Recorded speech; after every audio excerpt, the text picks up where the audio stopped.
আমরা বাংলাদেশ এমন একটা জায়গায় আমাদের অবস্থান, যার তিন দিকে হচ্ছে ভারত। যেরকম তিন দিকে কি ভারত, আর একদিকে ফাঁকা আছে, সেই দিকে আছে সাগর। সেই দিকে কি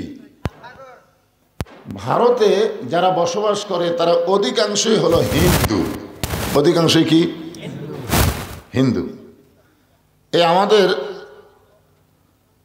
হাসিনা যখন ভারতে পালায়ে গেছে, পলানোর পর থেকে ভারত মোটামুটি আমাদের উপর একটু খেপে গেছে। যেরকম ঠিক কিনা?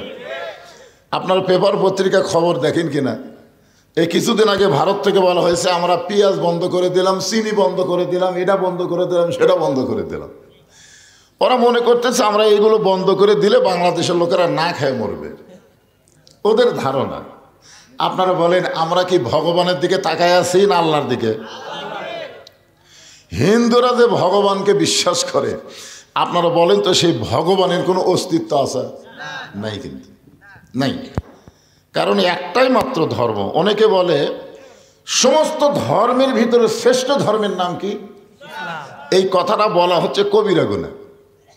মানে সমস্ত ধর্মের মধ্যে ইসলামকে শ্রেষ্ঠ বলা যাবে না, কারণ ইসলামই একমাত্র ধর্ম, অন্য কোনো ধর্মই নাই। ধরে কোন কথা ঠিক কিনা? এ কথাকে আমার না আল্লাহর? আল্লাহ কোরআনে বলেছেন অমাইয়াবতাগি গয়রাল ইসলামা দীনান ফালাই ইউকবালা মিনহু। এই আয়াতের বাংলা অর্থ হলো ইসলাম ছাড়া অন্য কোনো ধর্ম কেউ যদি গ্রহণ করে এইটা আল্লাহর দরবারে কবুল হবে না। আল্লাহর কাছে কবুলযোগ্য একমাত্র ধর্মের নাম কি? আর সেই ধর্মকে আমরা গ্রহণ করেছি। যেরকম ঠিক কিনা? আর ভগবানের জাতেরা আমাকে নাকি রিজেক্ট বন্ধ করে দিবে।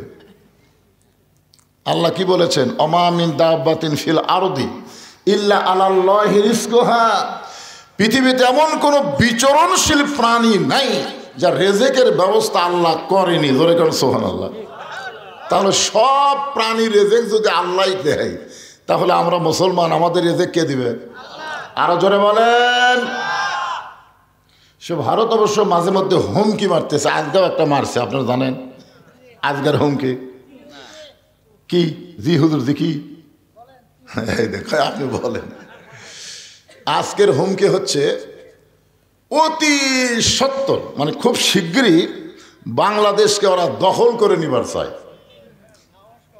দেখছেন? আসলে হাসিনার সময় কিন্তু এরা বাংলাদেশকে অঙ্গরাজ্য বানাইছিল। যেরকম ঠিক কিনা? কিন্তু ডক্টর ইউনূস আসার পরে ওদের সেটাই গুঁড়েই বালি, যাকে বলা হয় গুঁড়ে বালি, মানে ওইটার হচ্ছে না। কারণ ডক্টর ইউনূস ঘোষণা করেছে ভারতের সমস্ত চ্যানেল বাংলাদেশ বয়কট করে দিল। আসলে মানুষ যাই হোক, নামটা তো একটা নবীর নাম। ধরে কোন কথা ঠিক কিনা? কোন নবী? ইউনূস নবীরে খাইল মাছেতে গিলিয়া, ফেরেশতা পাঠাইলেন আল্লাহ ইসমে আজম দিয়া। দমে দমে সে হরদম পড়ে সে ইসমে আজম, মাছেরই উদর হইতে বাঁচাইলে প্রাণ। সবাই বলেন আল্লাহ আল্লাহ, তুমি জানলি জালালহু, শেষ করা তো যাই না গেয়ে তোমার গুণগান। জোরে বলেন আলহামদুলিল্লাহ। আমরা বিশ্বাস করি যে আল্লাহর কাছে ভগবানের অস্তিত্ব সবাই বলা লাগবে। কারণ আপনারা মনে করতেছেন যে আপনাদের ভাদারই খালি ওয়াজ হচ্ছে, তা না। এই যে ক্যামেরাগুলো দেখতেছেন, এই ক্যামেরার মাধ্যমে লাইভ করে গোটা বিশ্ব আপনাদের ভাদারের ওয়াজ দেখতেছে। এখন সুবহানাল্লাহ, বুঝতে পারতেছেন না? আপনাদের ওয়াজ এখন কোন জায়গায় চলতেছে? আমেরিকাতেও চলতেছে, লন্ডনে চলতেছে, সৌদি আরব চলতেছে, মানুষই চলতেছে। বাংলাদেশের যত মানুষ বিশ্বে বসবাস করে সবাই আপনাদের ভাদারের ওয়াজটা লাইভে দেখতেছে। যেরকম সুবহানাল্লাহ। তাহলে আপনারা যে কথাটা বলতেছেন, এখানে আপনাদের মধ্যেই না তো কথা চলে যাচ্ছে।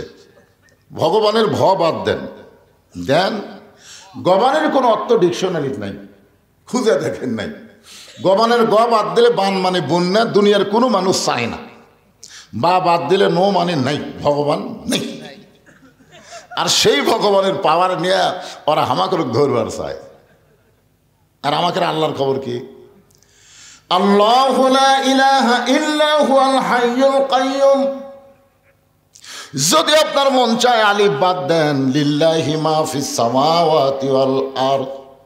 আবার যদি মন চায় আর একটা লাম বাদ দেন, লাহুল মুলকু ওয়া লাহুল হামদ। আবার যদি মন চায় লাম বাদ দিয়ে দেখেন, হুয়াল্লাহুল্লাযী লা ইলাহা ইল্লাহু। আমরা যাকে আল্লাহ বিশ্বাস করি তার সব কিছু বাদ দিলেও আল্লাহ বাদ পড়ে না। মুসলমানের আল্লাহ সদা বিরাজমান, জোরে কোন ঠিক কিনা? এখন আপনারা বলেন, আমাদের ভারতে জন্ম নেওয়া ভালো না বাংলাদেশে জন্ম নেওয়া ভালো? আমরা কিন্তু খুবই ছোট, আমাদের পারমাণবিক বোমা নাই, আমাকে অ্যাটম বোমা নাই, আমাদের ভারতের মতন অত যুদ্ধে অস্ত্রও নেই, কিন্তু আমাদের কি আছে? আর ঈমানের কথা পরে বলবো, আগে বলবো আমাদের আল্লাহ আছে। ধর এখন কি আছে? আল্লাহর সাথে কিছু কুলাবে? আল্লাহ কোরআন কারিমে লক্ষ্য করে বলেন, তাবারাকাল্লাযী বিয়াদিহিল মুলকু ওয়া হুয়া আলা কুল্লি শাইইন কাদির। গোটা পৃথিবীর রাজত্ব, কর্তৃত্ব, মালিকানা একমাত্র কার হাতে? না মুদির হাতে? কার হাতে? এটা কিন্তু বিশ্বাস করে বলা লাগবে। আল্লাহ রাসূল বলেছেন, এমন একটা সময় আসবে তখন হিন্দু মুসলমানের মধ্যে একটা যুদ্ধ শুরু হবে। সেই যুদ্ধের নাম হলো গজওয়াতুল হিন্দ। এই যুদ্ধে যে সমস্ত মুসলমান দুনিয়া থেকে বিদায় নেবে, রাসূল বলেছেন তাকে বদরই শহীদদের সঙ্গে আল্লাহ কবুল করে নেবে। তাহলে আমাকে লাভ না লস? আমরা মরে গেলেও জান্নাত, বেঁচে থাকলেও লাভ। আর হিন্দুকের খবর কি? মরে গেলে। এই জন্য মুসলমান কোনো কিছুকেই ভয় করে না, কারণ মুসলমান বিশ্বাস করে মিনহা খালাকনাকুম অফিহা নুয়ুদিকুম অমিনহা নুখরিজুকুম তারাতান উখরা। আল্লাহু আকবার। আমরা আল্লাহর প্রশংসা কেন করব? আপনারা একজন বললেন আল্লাহ সুস্থ রাখছে তাই না, এটাও কারণ, কিন্তু এক নম্বর কারণ হলো আল্লাহ দয়া করে, রহম করে আমাদেরকে মুসলমানের ঘরে মুসলমান হিসাবে কবুল করেছেন। যদি হিন্দুর ঘরে পাঠাতো তাহলে আমাদের অবস্থাটা কি হতো? যদি ইহুদি খ্রিস্টানদের ঘরে আল্লাহ পাঠাতো, আমাদের করার কিছু আছে? কিন্তু আল্লাহ ওই সকল ঘরে না পাঠায় সরাসরি আমাদেরকে মুসলমানের ঘরে কবুল করেছেন। খুশি না বেজার? তাহলে জবান খুলে বলি আলহামদুলিল্লাহ। এখানে কোনো গল্প করা চলবে না, একে কোনো কথা চলবে না বাজান। আছেন আমার মুক্তার, আছেন আমার ব্যারিস্টার, শেষ বিচারের হাইকোর্টেতে তিনি আমায় করবেন পার। আমি পাপী রাসূল জাবিন্দার। আমাদের ভাগ্য কত ভালো। রাসূল বলেছেন, কেউ যদি সারা জীবন পাপ করে আর মৃত্যুর সময় যদি ঈমানের সাথে মৃত্যুবরণ করতে পারে, আমি রাসূল ওয়াদা দিয়ে দিলাম তাকে জান্নাতে না নিয়ে আমি রাসূল জান্নাতে যাব না। চিন্তা করছেন যে সারা জীবন যদি আমরা পাপ করি আর মরার সময় যদি ঈমানের সাথে বিদায় নেই, রাসূল আমাদের উকিল হবেন, আমাদের ব্যারিস্টার হবেন, আল্লাহর সামনে আমাদের ওকালতি করে আমাদেরকে জামিন করে জান্নাতে পৌঁছে দিবে। এমন একজন নবী পাওয়াতে খুশি না বেজার? এখন আপনাদের কাছে আমার প্রশ্ন হলো, আমাদের নবী কি শুধুই নবী? না না না, আমরা কিন্তু দরুদ শরীফের মধ্যে আরবিতে বলে দিছি, বাংলাতে হয়তো বোঝেননি। আল্লাহুম্মা সাল্লি আলা সাইয়্যিদিনা মুহাম্মদ। কি বলছেন? না না না, এই যে সাইয়্যিদিনা শব্দের অর্থ কি? আচ্ছা, এই সর্দার না কয়ে নেতা কোয়া যায় না? সর্দার একটু ছোট ছোট মনে হয়, এই লোকটা গ্রামের সর্দার না, নেতা বলে একটু বেশি পাওয়ারফুল মনে হয় না? তা আমাদের নবী কি সর্দার না নেতা? কেমন নেতা? আমার নেতা, তোমার নেতা। যারা না বলে মুখ বন্ধ করে থাকলেন থাকেন, কোনো অসুবিধা নেই, অসুবিধা আপনার। এই একটা স্লোগানে হয়তো আল্লাহ আপনাকে জান্নাতে কবুল করতে পারে। ধরে কোন পারে কে পারে না? হ্যাঁ, আপনি কি মনে করছেন নামাজ দিয়া, রোজা দিয়া, হজ দিয়ে আপনি জান্নাতে যাবেন? আল্লাহ কোরআনে বলেছে ওয়াবতাগু ইলাইহি ওসিলা, যে কোনো একটা ওসিলায় আল্লাহ তোমাকে নাজাত দিয়ে দিব। ধরে কোন সুবহানাল্লাহ। আজকে যারা ল্যাফের মধ্যে না ঢুইকা, তোষকের মধ্যে না ঢুইকা, এই ঠান্ডার মধ্যে, শীতের মধ্যে যারা জান্নাতের বাগানে আছেন, এ ওসিলা আল্লাহ আমাদের জান্নাত দিবার পারে। ধরে কোন পারে কি পারে না? হ্যাঁ, মুসলমানের বাচ্চা মেলার মধ্যে কথা কয়, দেখছেন? মুসলমানের বাচ্চা, আরে আফসোস লাগে, আফসোস যে তুমি মুসলমানের সন্তান হয়ে আজকে কোরআনের মাহফিল বাদ দিয়ে তুমি মেলার মধ্যে গল্প করো। এত রাত এখনো তোমার মেলা শেষ হয়নি, কি বলেন? এই জন্যে এটা একটা ওসিলা হতে পারে। বিশ্বাস করতেছেন না নাকি? আচ্ছা, আল্লাহ কোরআনই বলেছেন ওয়াবতাগু ইলাইহি ওসিলা, আমি তোমাদের নাজাতের ব্যাপারে ওসিলা অন্বেষণ করবো। ধরে কোন সুবহানাল্লাহ। কারণ আল্লাহ তোমাকে জান্নাত দিবেই, দিবে না? দিবেই, কিন্তু কোন ওসিলাই দিবে? হতে পারে আজকের এই মাহফিলের ওসিলাই। এই বাবা, এখন তুমি আর কি শুরু করলে? কি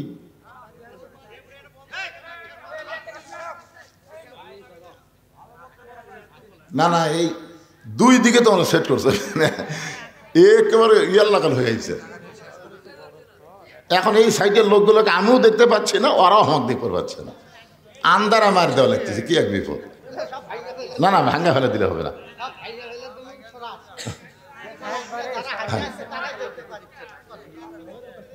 হইচই না করে, এখানে অসংখ্য রহমতের ফেরেশতা, আপনাদের চাইতেও ফেরেশতা এখানে বেশি।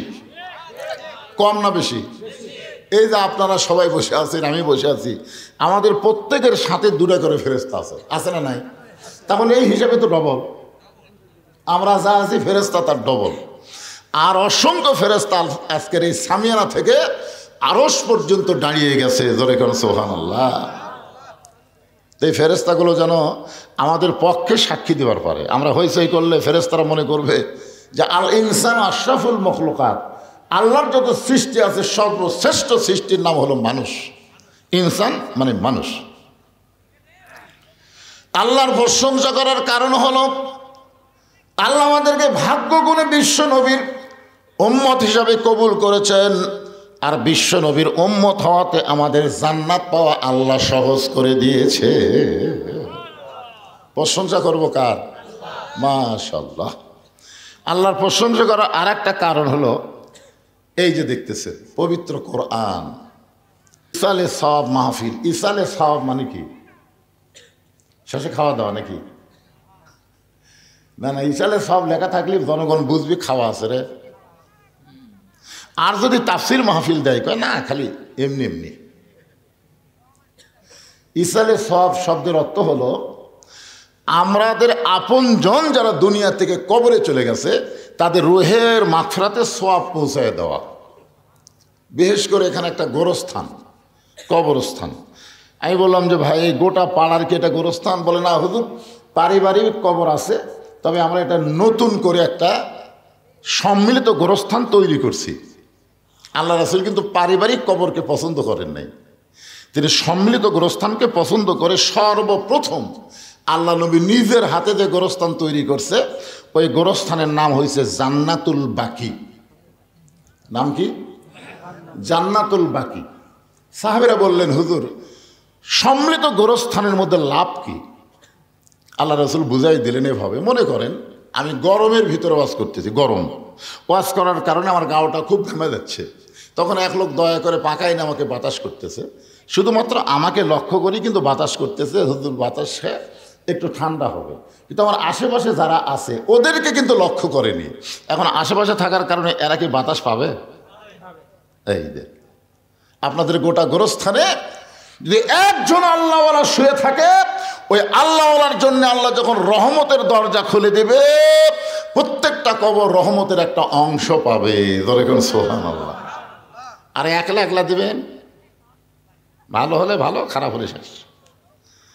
আমরা সকলে মিলে মরার পরও একসঙ্গে থাকতার চাই, কি ভাই?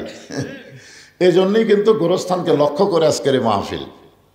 এখন আসেন কবরকে নিয়ে আমি আজকে আলোচনা করব। বেশি রাজনীতি করা যাবে না। এই গোলাম হোসেন যখন ওয়াজ করতেছিল, এক মেয়ে মানুষ, আমি যেখানে আছি ওখানে এক মেয়ে মানুষ বলতে, এক না আমাদের এইখানে রাজনীতি করে, একটা মেয়ে মানুষ। আমি ওটা শুনে ভয় খেয়েছি ভাই, হায় হায়, এখনো হাসিনার মায়ে আছে। আমি কেন আজ ওয়াজ শেষ রে, মরদগুলো তো বিড় করতেছে, আমি সব শুনতেছি, কে কি বলতেছে ওখান থেকে, ওদের পাশে খাওয়া দাওয়া হচ্ছে, ওখানে কে কি বলতেছে আমি সব শুনতেছি। কিন্তু একটা মেয়ে যখন চিৎকার দিয়ে বললো, এক না আমাদের এই খালি রাজনীতি করতেছে, চিন্তা করছেন? তখন আমি নিয়ত করছিলাম রাজনীতি বাদ, খালি কবরকে নিয়ে আওয়াজ হবে। মরা তখন লাগবে, কি নিয়ে মরবেন, কেন কবরে যাবেন, কবরে কেমনে গেলে আল্লাহ জান্নাত দিবে, এই বিষয়গুলো আপনাদের সামনে উপস্থাপন করার দরকার আছে না নাই? এইগুলোই বলি, কোনো রাজনীতি ফাজনীতি নেই, হাসিনা যা করে করুক, আমাকে যা হয় হোক। হ্যাঁ, এই কারণে আমি একটা আয়াতে কারিমা তেলাওয়াত করেছি। আমাদের কাহালুতে কোনো মানুষ যখন মারা যায়, মরার খবর শুনেই সকলে বলে ইন্না লিল্লাহি ওয়া ইন্না ইলাইহি রাজিউন। আপনাদের শেরপুরের খবর কি? ওই একই খবর। তার মানে বোঝা গেল মরার পরে আমাদের কাহালু যা, আপনাকে শেরপুরতেই। আসলে এটা কি মরার আয়াত? হ্যাঁ, এইটাই বুঝতে হবে আগে। আল্লাহ কোরআন লক্ষ্য করে বলতেছেন, ইজাব মানে যখন আসাবাতুহুম মুসিবাত, তোমাদের উপরে বিপদ আপদ মুসিবত আসবে, ক্বালু তখন তোমরা বলবা ইন্না লিল্লাহি ওয়া ইন্না ইলাইহি রাজিউন। এখন কি বুঝলেন, এটা কি মরার আয়াত না বিপদ আপদ মুসিবতের আয়াত? কারণ এখানে তো অ্যাঙ্গেলে নাই, ডাইরেক্ট একের শাব্দিক অর্থ আপনাদের শোনা দিলাম। ইজা মানে যখন, আসাবাতুহুম মুসিবা, তোমাদের উপরে বিপদ আপদ মুসিবত আসবে, আল্লাহ বলতেছেন ক্বালু তখন তোমরা বলো ইন্না লিল্লাহি ওয়া ইন্না ইলাইহি রাজিউন। এখন যে আপনারা ইন্না লিল্লাহ পড়েন মানুষ মরার পরে, এই ইন্না লিল্লাহর বাংলা অর্থ কি?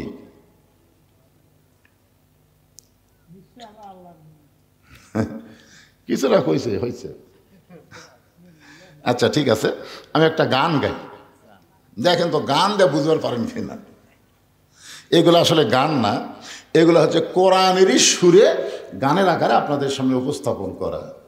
কোন বনেরই পাখি তুমি আইলারে কোন বনে, আবার কোন বনেতে যাইতে হবে পড়ছে নাকি মনে।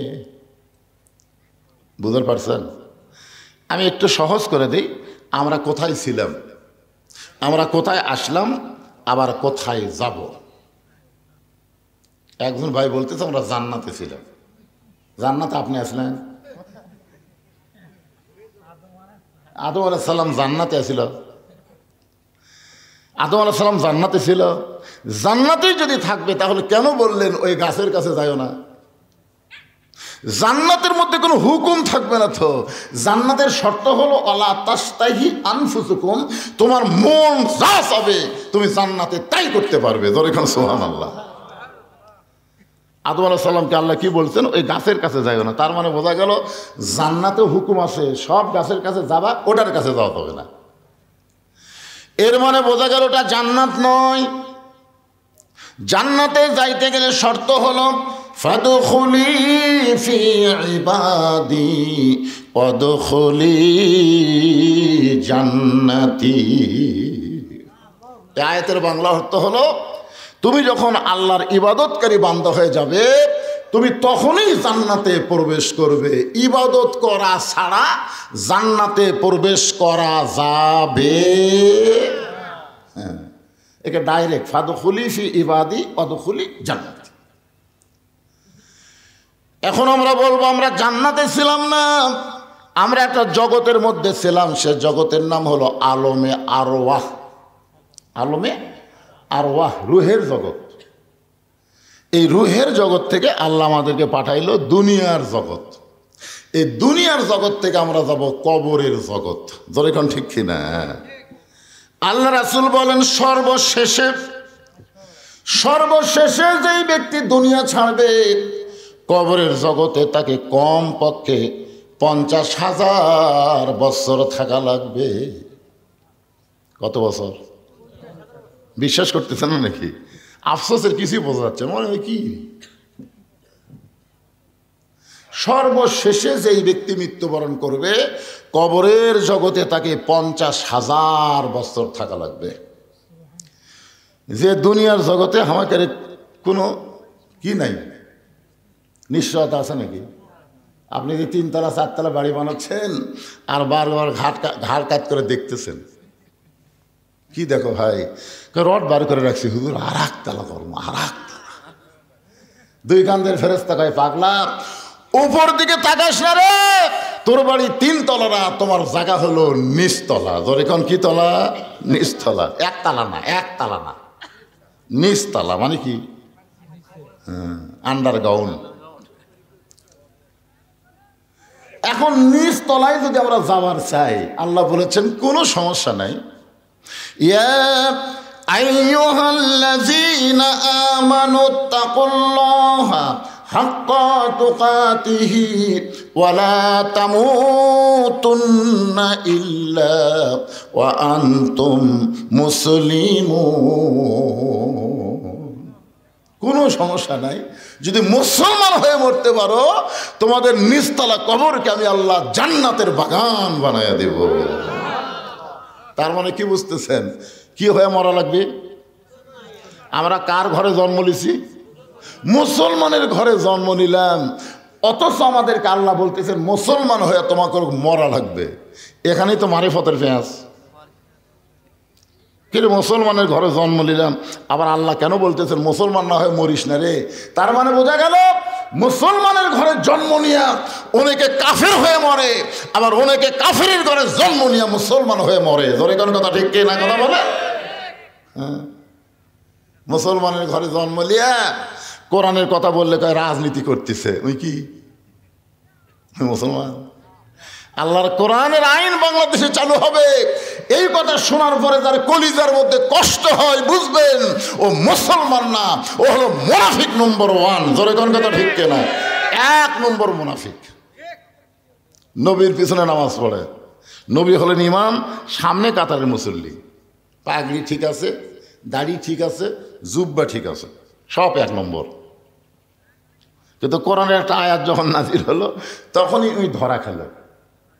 আর টুপি পাগড়ি জুব্বার মধ্যে যে কি মাল লুকাইছিল এটা আগে নবীও বুঝবার পারেনি, কিন্তু যখন কোরআনে একটা আয়াত নাজিল হয়েছে তখন এই ধরা খাচ্ছে। আয়াতটা হলো ইয়া আইয়ুহান নাবিয়্যু হারজিল মুমিনিনা আলাল কিতাল। ওগো নবী, যাদেরকে কাতারবদ্ধ করে জামাত নামাজ আদায় করতেছেন তাদেরকে কাফের বেঈমানদের বিরুদ্ধে সৈন্য হিসাবে গড়ে তোলেন, কারণ যে কোনো সময় মক্কার কাফেররা মদিনা আক্রমণ করতে পারে, আর মদিনা আক্রমণ করলে আপনি নামাজ দিয়া রোজা দিয়া মদিনা রক্ষা করতে পারবেন না। ওই কাফেরদের বিরুদ্ধে অস্ত্র ধরা লাগবে। কার কথা? আল্লাহর কথা। এই আয়াত যখন নবী সাহাবীদের সামনে বললেন, এই সামনে কাতারের মুসল্লি ওই মন খারাপ করে নবীকে বলতেছে, হুজুর এটা না গন্ডগোলের আয়াত। আপনারা বলেন এটা গন্ডগোলের আয়াত। আজকে যদি ভারতেরা বাংলাদেশকে আক্রমণ করে, আমরা তখন মসজিদে যাই বলব দোয়া করবো, আল্লাহ আল্লাহ আল্লাহ ভারতের হাত থেকে আমাদের দেশকে রক্ষা করো আল্লাহ। এই দোয়া করার টাইম আছে? এই আয়াত নাজিল হওয়ার পর আর দোয়া করার সময় আছে? যার যা আছে ইমানের বলে বলিয়ান হয়ে হিন্দুদের বিরুদ্ধে যুদ্ধ করা লাগবে। জোরে কোন কথা ঠিক না? হ্যাঁ, এই আয়াতই। যদি মক্কার কাফেররা মদিনা আক্রমণ করতে আসে, আপনি দোয়া দিয়া, দরুদ দিয়া, নামাজ দিয়া, রোজা দিয়া আপনি মদিনা রক্ষা করতে পারবেন না, বরং ওদের বিরুদ্ধে অস্ত্র ধরা লাগবে। এ কথা কার? এখন এই জুব্বালা কি কয়? আজকে যারা বলতেছে রাজনীতি করতেছে, এরা কি? এই একই মাল। আল্লাহ নবী চমকে গিয়ে বললেন, মাবুদ, সামনে কাতারের মুসল্লি হইয়া তোমার আয়াতকে গন্ডগোলের আয়াত বলতেছি কে? একটা আমি চিনবার পারতেছি না। সঙ্গে সঙ্গে আল্লাহ আয়াত নাজিল করলেন, অমিনান নাসি মাইয়াকুলু আমান্না বিল্লাহি ওয়া বিল ইয়াউমিল আখিরি ওয়া মা হুম বিমুমিনিন। আল্লাহ বিশ্বাস করে, আখিরাতকে বিশ্বাস করে। আমি আল্লাহ বলতেছি ওই মুমিনই নয়, ও হলো মুনাফিক। জোরে কোন কি কথা কন না কেন? তো আমরা পাপী হতে পারি, গুনাহগার হতে পারি, কিন্তু আমরা মুনাফিক হতে পারবো না। জোরে কোন কথা ঠিক কি না? আপনারা বলেন তো মুনাফিকের জায়গা কোথায়? ওপরে না নিচে? এ বাবা এদিকে গল্প টল্প করিস না রে, মিডিয়ার ম্যানেরা চুপ করে বসতে শোনো। মুনাফিকদেরকে আল্লাহ জাহান্নামের সবচাইতে নিচে জায়গা দিবেন। সাহাবীরা জিজ্ঞাসা করলেন, ইয়া রাসূলুল্লাহ, জাহান্নামের নিচে মুনাফিকের খাদ্য কি হবে? রাসূল বলেন, ওপরে যে কাফের থাকবে, ওই কাফেররা যে পেশাব পায়খানা করবে, ওই পেশাব পায়খানা হবে মুনাফিকের খাদ্য। তাহলে কাফেরের পেশাব পায়খানা হলো মুনাফিকের খাদ্য। এখন আপনারা বলেন, আমরা কিছু মুনাফিক হবার চাই? তাহলে কি হয়ে মরা লাগবে? মুসলমান হয়ে মরতে গেলে আমাদের করণীয় কি? এই যে একটা গজল আছে, কিন্তু যেদিন ডাক পড়িবে কবর মাঝে যাইতে, জোগাড় কিছু করছ বন্ধু তার মাঝে বিছাইতে। আপনার বলেন তো কবে ডাক পড়বে? এই দেখেন কি বলতে, কিন্তু যেদিন, মানে সময় বান্ধা দেয়নি বাজান। যদি আল্লাহ বলতো যা তুই যাচ্ছ যা, তুই 60 বছর বাঁচব, তুই 70 বছর বাঁচব রে, তোকে আমি সময় 70 বছর দিলাম, তাহলে 50 বছর যা ইচ্ছা তাই করে 51 থেকে তৌবা তাসির করিয়া বুঝলেন আমি যা হুসিল দিন গুনতেছি। এই সবাই বলে বয়স বাড়ে, আমি বলি কমে রে। একটু মনোযোগ দিয়ে শুনবেন, যে কোনো সময় যদি আমাদের মৃত্যু হয় তাহলে আমাদের এখন থেকে প্রস্তুতি গ্রহণ করা লাগবে। আর মুসলমানের 1 নম্বর প্রস্তুতি হলো নামাজ। নামাজ যদি না থাকে আপনি ঈমান এবং মুসলমানিত্ব রক্ষা করতে পারবেন না। এখন আসেন মনোযোগ দিয়ে শোনেন, ইজা আসাবাতুহুম মুসিবাতুন ক্বালু ইন্না লিল্লাহি ওয়া ইন্না ইলাইহি রাজিউন।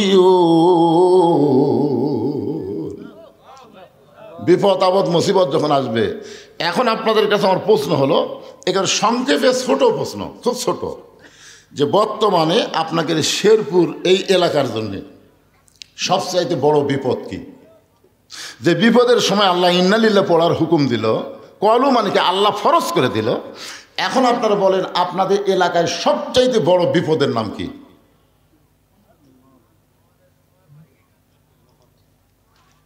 বুঝতে পারতেছেন না? মানে এত বিপদ আপনাদের এলাকাত, কোনটাক বড় কই কোনটাক ছোট কই? আপনারা বলেন তো আজকের এই মাহফিলের জন্যে এই ওই মেলা দেখার পরে ইন্নালিল্লাহ কে পড়ছেন?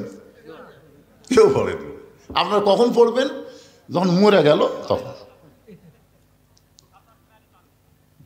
ওই মেলার মধ্যে কি চুরির দোকান আছে? আপনারা বলেন তো কোরআনের মাহফিলের মেলাতে চুরির দোকান, এটা রহমত না বিপদ? আপনার ইন্নালিল্লাহ পড়ছেন? সবচাইতে বড় বিপদ হলো প্রত্যেকটা যুবকের হাতে একটা করে টাচ মোবাইল। ধরে কোন কথা ঠিক কিনা? তা আপনার ছেলে যে টাচ মোবাইলে ঘুরতেছে, আপনি ইন্নালিল্লাহ পড়ছেন? সবচাইতে বড় বিপদ হলো মেয়েরা ঘরের মধ্যে থাকার কথা, সেই মেয়েরা বেপরোয়া হয়ে রাস্তায় আসা, রহমত না বিপদ? একটা মেয়ে মানুষ দেখে আপনি ইন্নালিল্লাহ পড়ছেন? হ্যাঁ, তার মানে বোঝা গেল আপনার বিপদই বোঝেন না, মানুষ মরে গেলেই বিপদ মনে করেন।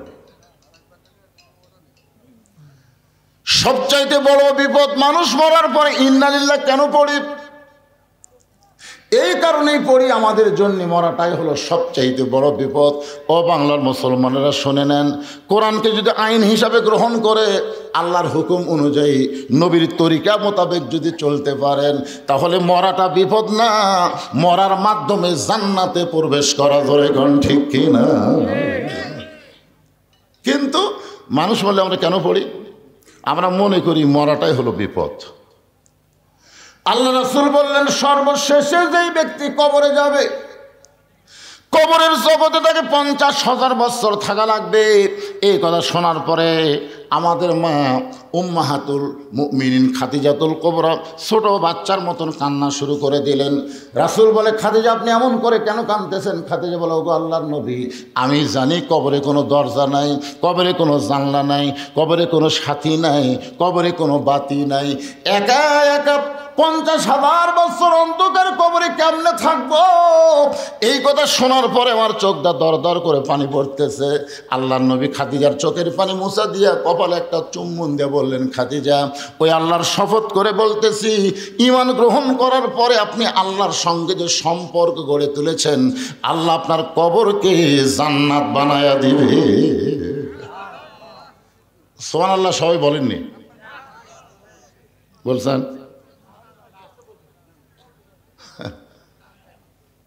এবার এই তিনজন কি গল্প করে রে?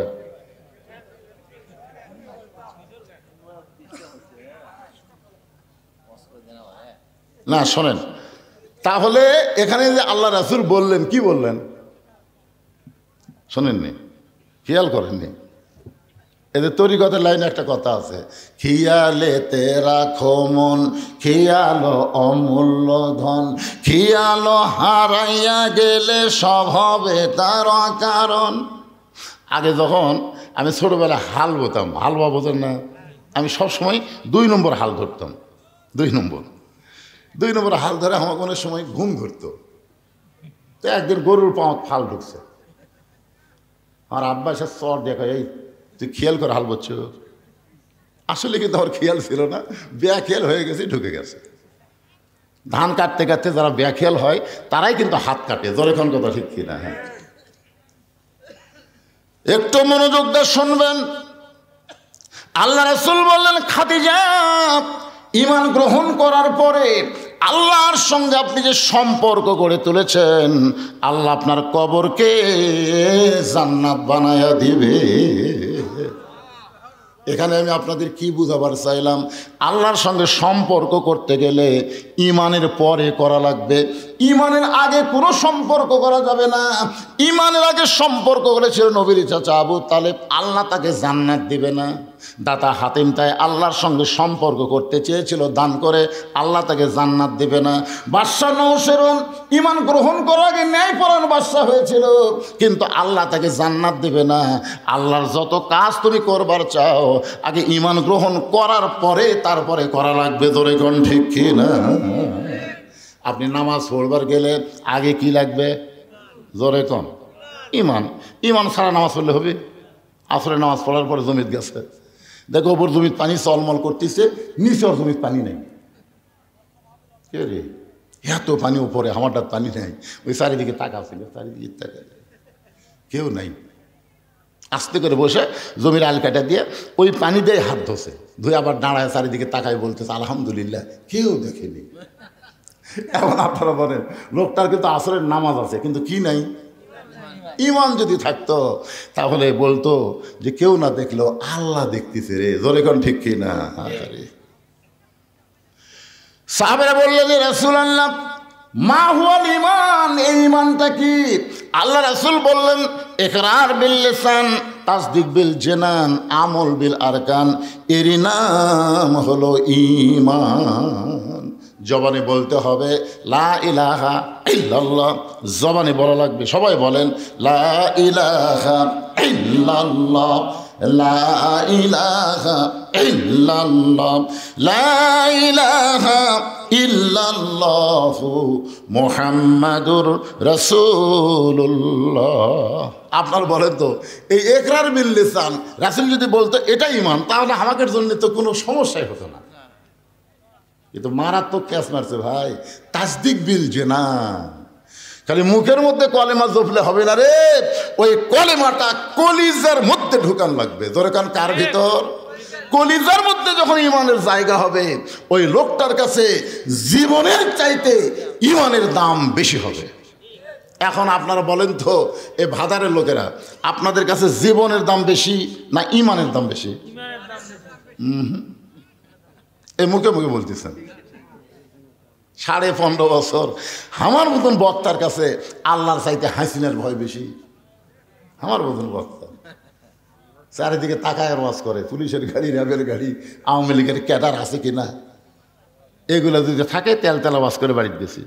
বউ আগে ভয় দেখাচ্ছে পুলিশ যেন না ধরে, আজরাইল ধরবে এ কথা আমার বউ একদিনও কয়নি, খালি বলছে পুলিশ যেন না ধরে। ইমানদারেরা পুলিশ ধরার ভয় করবে না, আজরাইল ধরার চিন্তা করবে। ধরে এখন কথা ঠিক কিনা কথা বলেন? পুলিশ ধরলে আপনাকে ছাড়বে, কিন্তু আজরাইল ধরলে মনে ছাড়বে? একটু মনোযোগ দেবেন। তাসদিক বিল জানান মানে কলিজার মধ্যে ইমান। কলিজার মধ্যে যখন কারো ইমান ঢুকে যাবে, ওই মানুষটা জীবনের চাইতে ইমানের গুরুত্ব বেশি দিবে। দরকার হলে উকিল বলবে আপনার ফাঁসি হবে রাত্রি 12টায়। নাম হলো মীর কাসেম আলী। নাম কি? মীর কাসেম আলীকে বলেছে রাত 12টায় আপনার ফাঁসি হবে। এখন কয়টা বাজে? 9:30। তাহলে 2 ঘন্টা ঘুম পাড়ি, 2 ঘন্টা ঘুম পাড়ি, তুমি আমাকে ডাক দিও। যদি আমি চেতন না পাই তুমি আমাকে ডাক দিও। উকিল কয় কই মানুষ করে রাত 12টায় ফাঁসি হবি, 9:30 বাজে, 2 ঘন্টা ঘুম পাড়ি, এতক্ষণ চেতন থাকে কি হবি? 2 ঘন্টা ঘুম পড়ে, তুমি 8 ঘন্টা আগে আমাকে ডাক দিও। যদি আমি চেতন পাই তাহলে লাগবে না, আর যদি না পাই আমাকে ডাক দিও। উকিল কয় এটা মানুষ না। 3 ঘন্টা পর তার ফাঁসি হবি, আর এই কয় আমি ঘুম পাড়ি। যাই হোক, উকিল বিশ্বাস করেনি, মনে করছে পাগল হয়ে গেছে, ফাঁসির চিন্তা পাগল হয়ে গেছে। একেবারে 8 ঘন্টা সময় যখন আছে তখন উকিল সাহেব এসে দেখে লাখ টাকা ঘুম পাড়তেছে।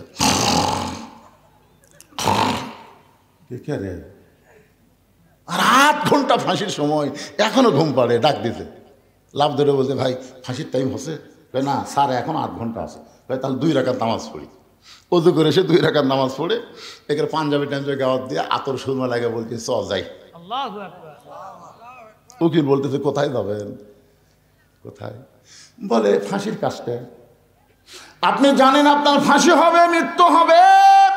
মীর কাসেম আলী মুসকে মুসকে হাসের বলে তোমরা বলো আমার ফাঁসি হবে, কিন্তু আমার আল্লাহর কোরআন বলতেছে আমার মৃত্যু হবে না। ওয়ালা তাকুলু লিমান ইউকতালু ফি সাবিলিল্লাহি আমওয়াতুন বাল আহইয়াউ ওয়ালাকিন লা তাশউরুন। কলিজার মধ্যে যখন ইমানের জায়গা হবে, ওই মানুষটা ফাঁসিকে মৃত্যুবরণ করবে না, বরং ফাঁসিকে আল্লাহর জন্য জীবিত মনে করে তারা হাসতে হাসতে ফাঁসির মঞ্চে যাবে, কারণ তাদের কাছে জীবনের চাইতে ইমানের দাম বেশি। এবার জানে যে মুখত মাস্ক রাখা, আসো মাস্কটা খুলো তো, এতদিন পর আছি, তোমার চেহারা দেখো না। আমি ঠিক আছে, এরা দেখার জন্য বললাম বাবা, মুখত দিয়ে থাকো, যখন মোটর সাইকেল চালাও ধুলে বালি যেন আপনার নাকে মুখে না ঢোকে। এই জন্য মাস্ক খালি করোনার সময় না, সব সময় পরা দরকার, ঠিক না? আর মেয়ে মানুষের মাস্ক তো পরাই লাগবে, কারণ মুখত মাস্ক দিলে ওরকে সোনার চেহারা দেখা যায় না, ঠিক কিনা বলেন? কিন্তু করোনার সময় সব মেয়ে মানুষের মুখত মাস্ক দিচ্ছে আর দিচ্ছে না। মেয়ে মানুষের করোনা বেশি বিপদ না পরপুরুষ দেখা বেশি বিপদ? ইন্নালিল্লাহ কখন পড়বেন? করোনা এলে আল্লাহ কোরআনে বললেন অকরনা ফি বুয়ুতিকুন্না ওয়ালা তাবাররাজনা তাবাররুজাল জাহিলিয়াতিল উলা।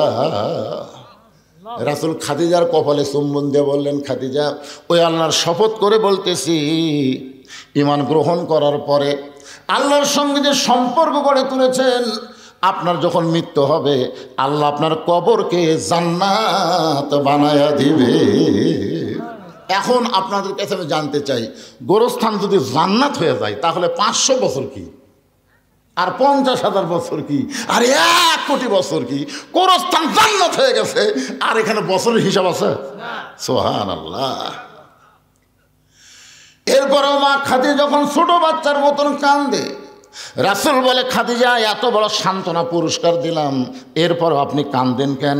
খাদিজা বলে রাসূলুল্লাহ যদি আপনার কাছে কিছু চাই আপনি কি আমার দিবেন না? সঙ্গে সঙ্গে রাসূল 3 বার নাউজুবিল্লাহ বললেন। নাউজুবিল্লাহ, নাউজুবিল্লাহ, নাউজুবিল্লাহ। কয়বার? খাদিজা বললেন, হুজুর আমি আপনার কাছে কিছু চাই। এই কথা শোনার পরে আপনি তিনবার নাউজুবিল্লাহ বলার কারণ, রাসূল বলেন, খাদিজা ঈমান গ্রহণ করার পরে আল্লাহ ছাড়া অন্য কারো কাছে আর চাওয়া জায়েজ। এখন আপনারা আল্লাহ ছাড়া অন্য কারো কাছে চান?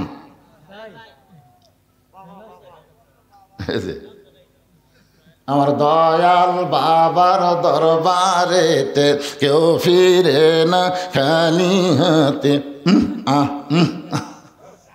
একটা বক্তা আছে দেখবেন খালি বাবার ওয়াজ করে। আল্লাহর ধন নবীর দিয়া, আল্লাহ আছে গায়েব হইয়া, নবীর ধন খাজানিয়া শুয়ে আছে আজমিরে, কেউ ফিরে না খালি হাতে, খাজারে তোর দরবারেতে। জোরে কন, আরো জোরে কন। এটা কিভাবে বলা লাগবে? কেউ ফেরে না খালি হাতে, আল্লাহ তোমার দরবারেতে। ইয়াকা নাবুদু ওয়া ইয়াকা নাস্তাইন। আমরা গোলামি করে আল্লাহর সাহায্য চাইবো আল্লাহর কাছে, আল্লাহ ছাড়া অন্য কারোর কাছে চাওয়া যাবে না, এমনকি নবীর কাছেও চাওয়া যাবে। আল্লাহ রাসূল চাইতে পারবেন? 11 সালে হজ করতে গেছিলাম প্রথম। আমরা তো গোরস্থানে যাই, আমরা দোয়া দরুদ পড়ে হাত তুলি না? ভাই আপনারা হাত তোলেন না গোরস্থানে? দোয়া দরুদ পড়ে যারা কবরে আছে তাদের রুহের মাগফিরাতে আমরা দোয়া করি। আমি মনে করছিলাম সবচাইতে দামি, যাকে কবরই বলা যাবে না, আল্লাহ রাসূলের, এটাকে আমরা কি বলি, কবর না রওজা? সবাই বলে ওই যে রাসূলের রওজা, পাশে আবু বকরের কবর, পাশে উমরের কবর। আমি মানুষের মুখে বলতে শুনেছি, রাসূলের কিন্তু কবর কয়নি, বলে যে রাসূলের রওজার পাশে আবু বকরের কবর, পাশে উমরের কবর। তার মানে বোঝা গেল যে এই আবু বকর উমর কবর আর রাসূলের কবর না। কারণ কি এখানে রওজা বলার কারণ কি? আমি একটা গজল গাই, দেখেন তো আপনার বুঝতে পারেন কিনা। গাবো? ইসলামের আলো জ্বলায়া দিয়া নবী শুইয়া আছেন সোনার মদিনায়। আর যদি আমি এভাবে বলি, ইসলামের পতাকা উড়ায়া দিয়া নবী ময়রা আছেন সোনার মদিনায়। কি ময়রা কওয়া যাবে? যদি কই খালি গুনা করে। একটু মনোযোগ দিয়ে শুনবেন। আমি বিশ্বাস করি নবী আমার হায়াতুন নবী, এই মনে করে 11 সালে যখন নবীর রওজার পাশে হাত তুলেছি, ইতিমধ্যে 2 পুলিশ এসে আমার হাতের উপর লাঠি দিয়ে ঠাসি দিয়ে বললেন, মান্নু কুল্লু হারাম, মান্নু কুল্লু হারাম। হাত যদি পাতাবার চান কাবার মালিকের কাছে হাত পাতান, মদিনার রওজার পাশে হাত পাতানো হারাম। আমি মনে মনে কইলাম, পুলিশ রে তুই চিনিস? মনে মনে আমি হলাম বাংলাদেশের একটা সাইকেল বক্তা, আর তুই তার হাতের উপর ঠাসি মারল। কিন্তু আমার ইমান বললো, মাওলানা তুই ভেজাল দেশের লোক, তোর ইমানের মধ্যেও ভেজাল, তোর আমলের মধ্যেও ভেজাল, আর এরা হলো আসল দেশের পুলিশ। জোরে কোন কথা ঠিক কিনা? এ কি হলো রে? কি আছে কি আছে কি আছে? আচ্ছা খাড়া হয় না তো, কি জন্য খাড়া হবে? এরা যদি একবার খেপা যায়, এ লাঠি লিয়ে দিতে। আমি তো এরকম থামে থেকে কাম করতেছি। আর ওটো না, হ্যাঁ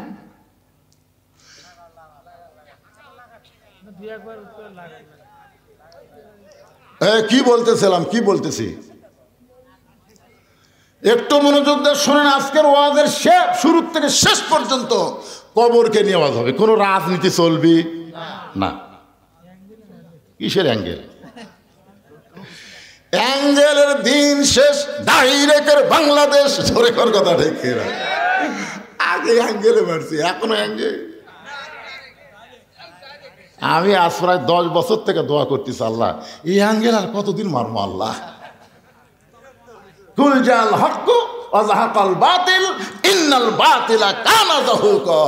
সত্য যখন আসবে, মিথ্যা যখন পালায়ে যাবে, আলো আসলে অন্ধকার আর থাকবে না। জোরে কর কথা ঠিক? হ্যাঁ, কি বুঝলেন? ইউনুস নবীর নামে গজল এমনি এমনি কইলেন? কে যেন হাসিনাক বলছে, এই মহা বিপদের মধ্যে আপনি কোন দোয়া পড়তেছেন? হাসিনা বলতেছে পড়বার গেলে ওর নাম মনে আসে, এই জন্য পড়ি না। লা ইলাহা ইল্লা আনতা সুবহানাকা ইন্নী কুনতু মিনাজ জালিমিন। আপনার পড়েন না ভাই বিপদ আপদে মুসিবতে? একটু মনোযোগ দিয়ে শুনবেন। আল্লাহর নবী রওজার পাশে হাত তুলবার দেয়নি, বলেছে হারাম। আমার মন বলতেছে 2 টাকার পুলিশ হয়ে আমার মতন মৌলবীর হাতর ঠাসি মারল, তুই আমাকে চিনিস? এটা আমার মন। আর ইমান বলতেছে মাওলানা তোর ইমানের মধ্যেও ভেজাল, তোর আমলের মধ্যেও ভেজাল, কারণ যেই দেশের থেকে তুই ওয়াজ করবার আইসিস ওই দেশটাই হলো ভেজাল। জোরে কোন কথা ঠিক না? 11 সালে বাংলাদেশের প্রধানমন্ত্রীর নাম হলো হাসিনা। জোরে কোন নাম কি? এরশাদ চাচা পতনের পর বাংলাদেশের জনগণ আর মরদ মানুষও দেখেইনি পারে। আগামী ইলেকশনে যে কি হবে, খালেদা যে হারে চাঙ্গা হচ্ছে, হাসিনার সময় মনে হয় খালেদা যায় অবস্থা। ধরে কোন ঠিক কিনা? এখন মোটামুটি সাইজ হচ্ছে।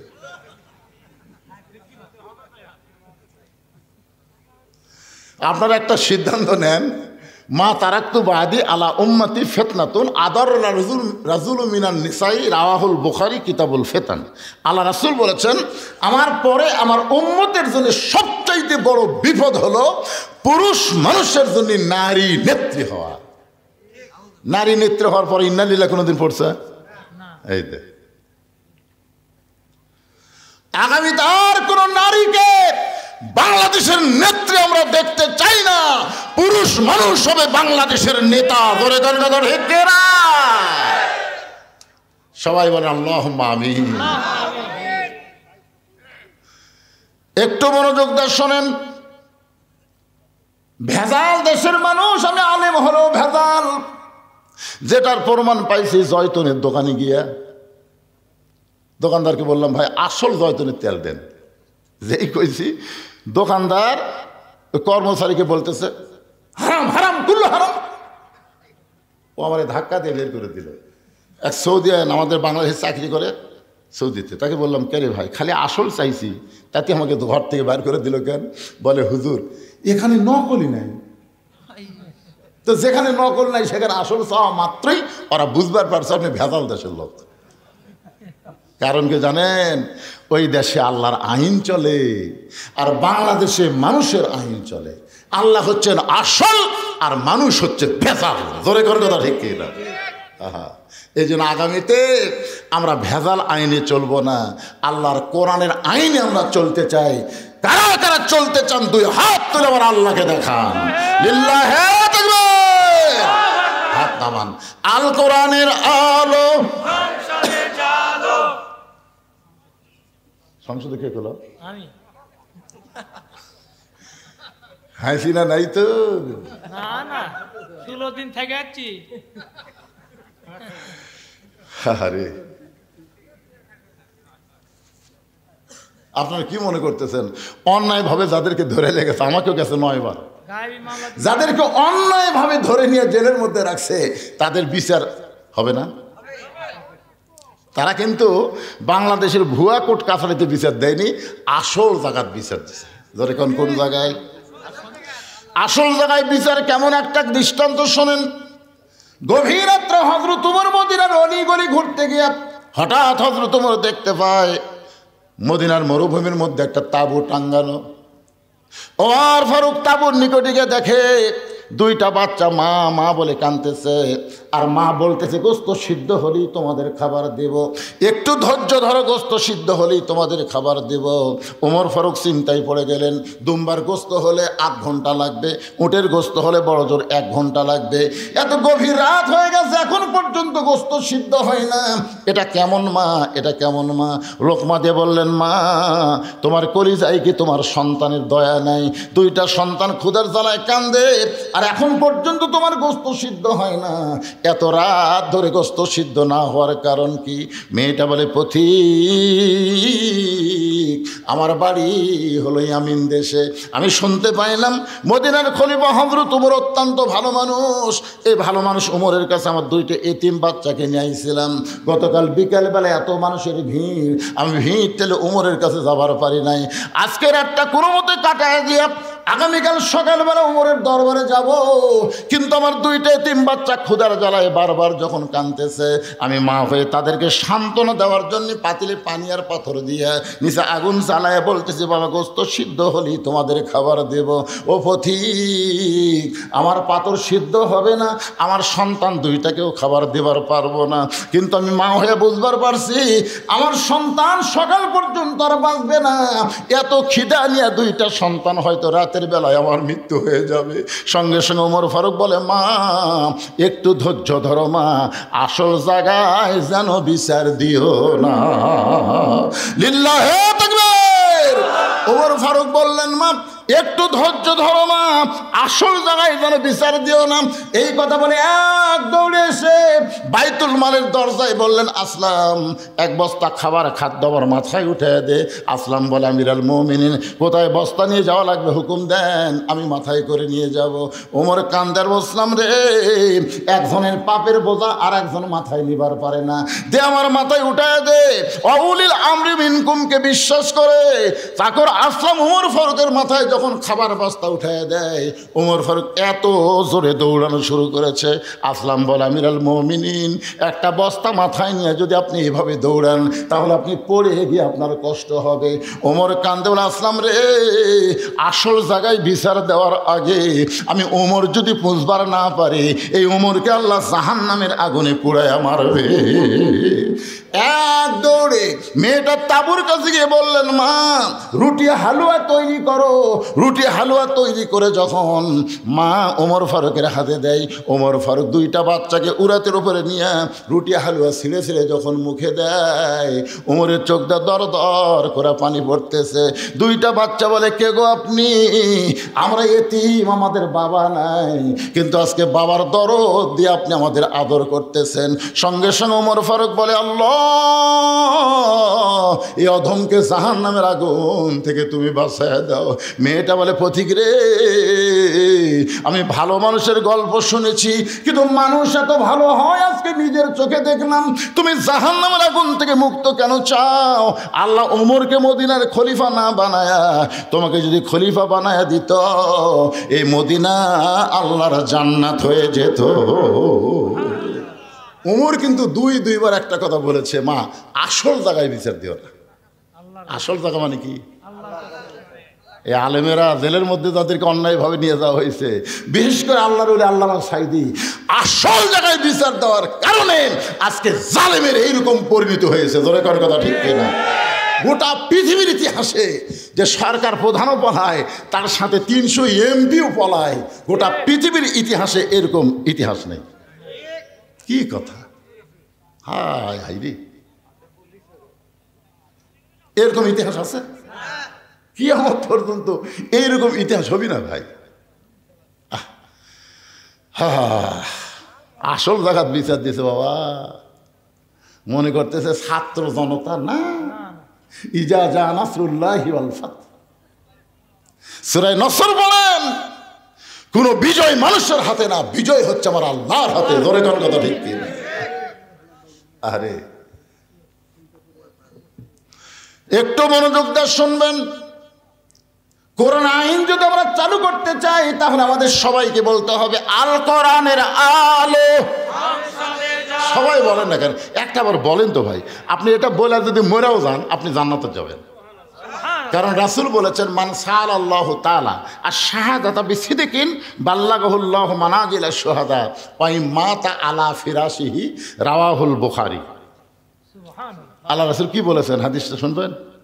আল্লাহ রাসূল বলেছেন, কেউ যদি চায় যে আল্লাহ রাস্তায় যুদ্ধ করতে করতে আমি শহীদ হব, এইরকম যদি আশা করে ইসলামে আন্দোলন করে, কোরআনের দল করে, ওই মাতা আলা ফিরাশিহি, সে যদি নিজের বিছনায় মৃত্যুবরণ করে, বাল্লাগাহুল্লাহু মানাজিলা শুহাদা, এই যে সুন্দর নিয়ত করার কারণে আল্লাহ হাসরের ময়দানে তাকে শহীদদের কাতারে দাঁড় করাইয়া দিবে। আপনি যদি সংসদে আল্লাহর কোরআন চান, এটা যদি আপনি দেখতে নাও পারেন, এর আগে যদি আপনার মৃত্যু হয়, এরপরেও আল্লাহ আপনাকে জান্নাতকে ঠিকানা বানাই দিবে। কারণ আপনি এই যে একটা স্লোগান দিচ্ছেন, এটা হক স্লোগান। এর চাইতে ভালো স্লোগান আছে? যে চোর ডাকাত বাটপারকে আর আমরা 300 জনের মধ্যে ওখানে পাঠাবো না। এই মমতাজের মতন খারাপ গায়িকা গেছে, নায়িকা গেছে, লুচ্চা গেছে, বাটপার গেছে, চোর গেছে, সব চুরি করে বাংলাদেশের টাকা বিদেশে পাচার করছে। একটা সন্তান জন্ম নেওয়ার সাথে সাথে 1 লাখ টাকা ঋণ নিয়ে জন্ম নিচ্ছে। হ্যাঁ, এই জন্যে সবাই একটা স্লোগান দিয়ে আবার কবরে আসতেছি। ওই কবরে যদি ফুলগুলো হয় অভিমানে ঝরে যায়, আমি মালা গেথে বলো কারে পরাবো, সে যে কেন এলো না, কিছু ভালো লাগে না, কবরে আসুক তারে। তো ওয়াজ হবে কবরের, অসুবিধা আছে, কিন্তু স্লোগান হবে সংসদের। আল কোরআনের আলো সংসদে জালো, কোরআন হাদিস যেখানে আমরা আছি সেখানে, দুনিয়ার মুসলমান এক হও এক হও, লিল্লাহি তাকবীর, আলহামদুলিল্লাহ। কোরআনের আলোচনা করবো। আওয়ামী লীগ, বিএনপি আর জামাত আছে, আমরা সব মুসলমান কোরআনের দল। ধরে কোন ঠিক কিনা? একটু মনোযোগ দিয়ে শোনেন। খাদিজা বলতেছে, রাসূলুল্লাহ, আমি আপনার কাছে চাই। এই কথা শুনে আপনি 3 বার নাউজুবিল্লাহ বললেন, কিন্তু আমি আপনার কাছে যা চাবো তা যদি আল্লাহর না থাকে তাহলে আল্লাহ কেমনে দিবে? নবী চুন করছে, কি খাদিজা আমার কাছে কি চাবে যেটা আল্লাহর নাই? আমরা সবাই জানি সব কিছুর মালিক কে? আল্লাহ। তাহলে আল্লাহর নাই। রাসূল বলতে যে, খাদিজা আপনি একজন 1 নম্বর ইমানদার। সর্বপ্রথম নবীর হাতে যিনি কলেমা পড়ে মুসলমান হয়েছে তার নাম কি? মারাত্মক কথা। হ্যাঁ, আরে মহিলা না, সর্বপ্রথম খাদিজা, তারপরে আবু বকর, তারপরে আলী। এটা ইতিহাসবিদ লিখছে। পুরুষের মধ্যে আবু বকর, মহিলাদের মধ্যে খাদিজা, আর বাচ্চাদের মধ্যে আলী, কিন্তু প্রথম খাদিজা, তারপর আবু বকর, তারপর আলী। আমার কথা কি বুঝলেন?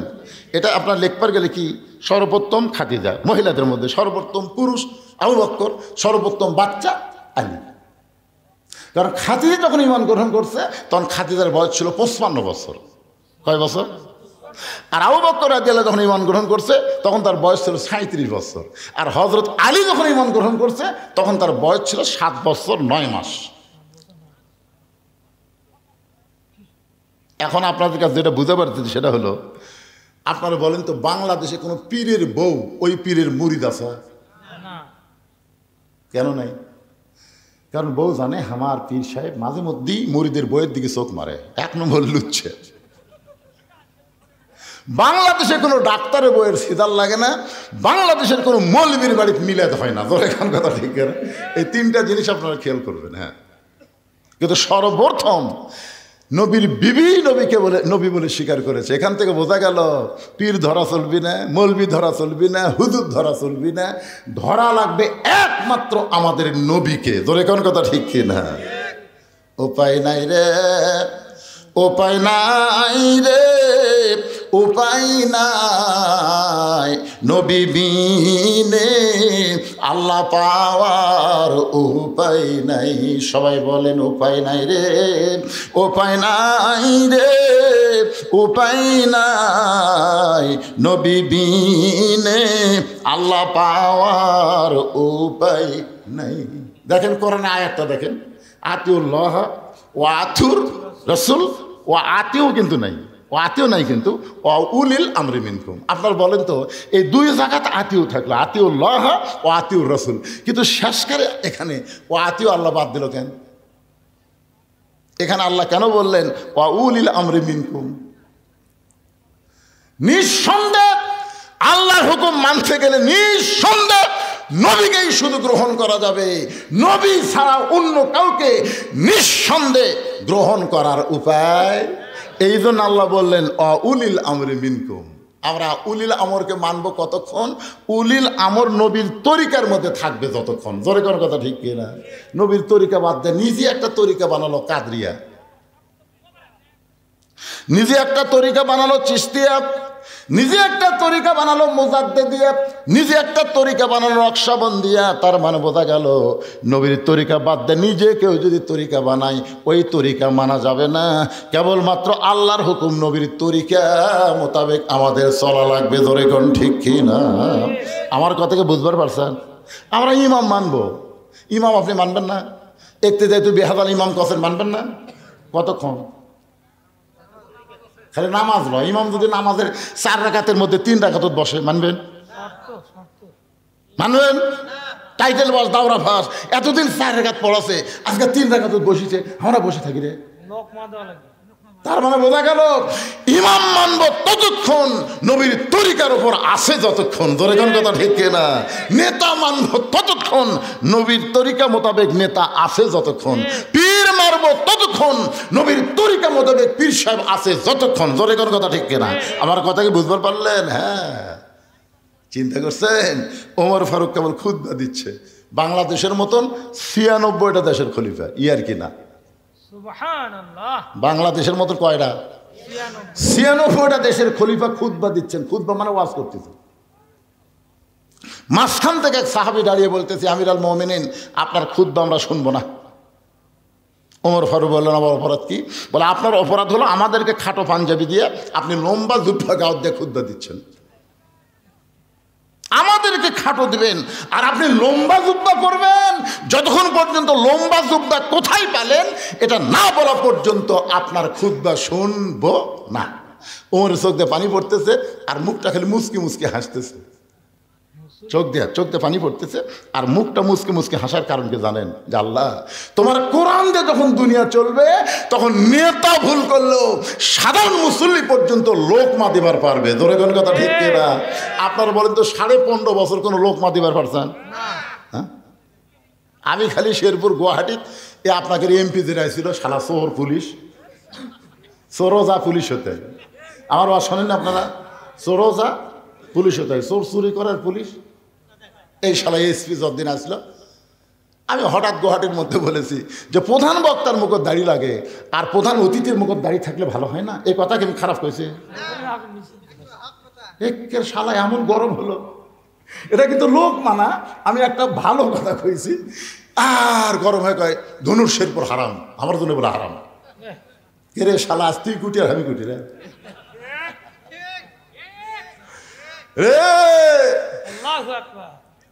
সারাগান্ধীর মান্নান করছিল আজ থেকে সারাগান্ধীর সোনাতলা বদলিশের জন্য হারাম করে দিলাম। আমি বললাম তুই হারাম করার কে রে? এই ঘটনার কিছুদিন পরে শালা মরিছে পারা। আরে কি মনে করতেছেন? উনি নেতা, একটা এমপি, তার মুখে দাড়ি রাখা, নবীর সুন্নতের কথা বলেছি আর বেটা খেপে গেছে। কারণ মানুষের তৈরি আইন দিয়ে বাংলাদেশ চলে, লোকমাদিনীর নেতা খেপে। আর কোরআন দিয়ে যখন দুনিয়া চলবে সাধারণ মুসল্লি বাংলাদেশের মতন 96টা দেশের খলিফার খুতবা বন্ধ করে দিচ্ছে। যে আমাদেরকে খাটো পাঞ্জাবি দিয়ে আপনি লম্বা জুব্বা পরে খুতবা দিচ্ছেন, যতক্ষণ লম্বা জুব্বার কাহিনী না বলবেন ততক্ষণ আপনার খুতবা শুনবো না।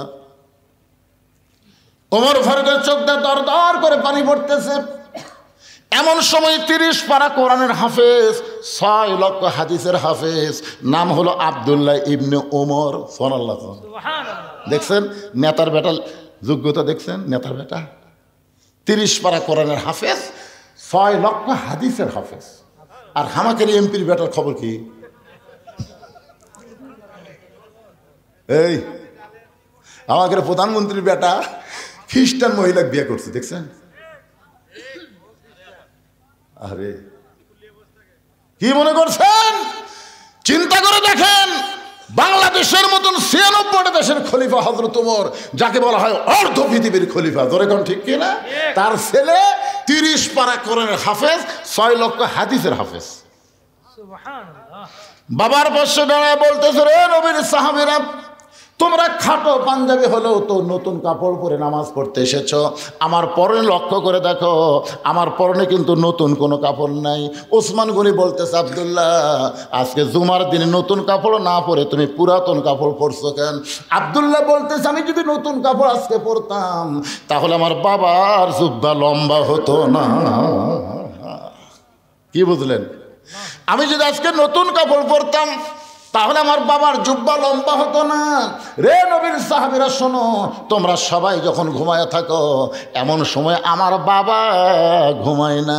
যেদিন থেকে মদিনার খলিফার দায়িত্ব পাইছে সেদিন থেকে সব মানুষ ঘুম পাড়বে, আর আমার বাবা তোমাদের খেদমতের দায়িত্ব নিয়েছে। ধরে কন্যা সুবহানাল্লাহ।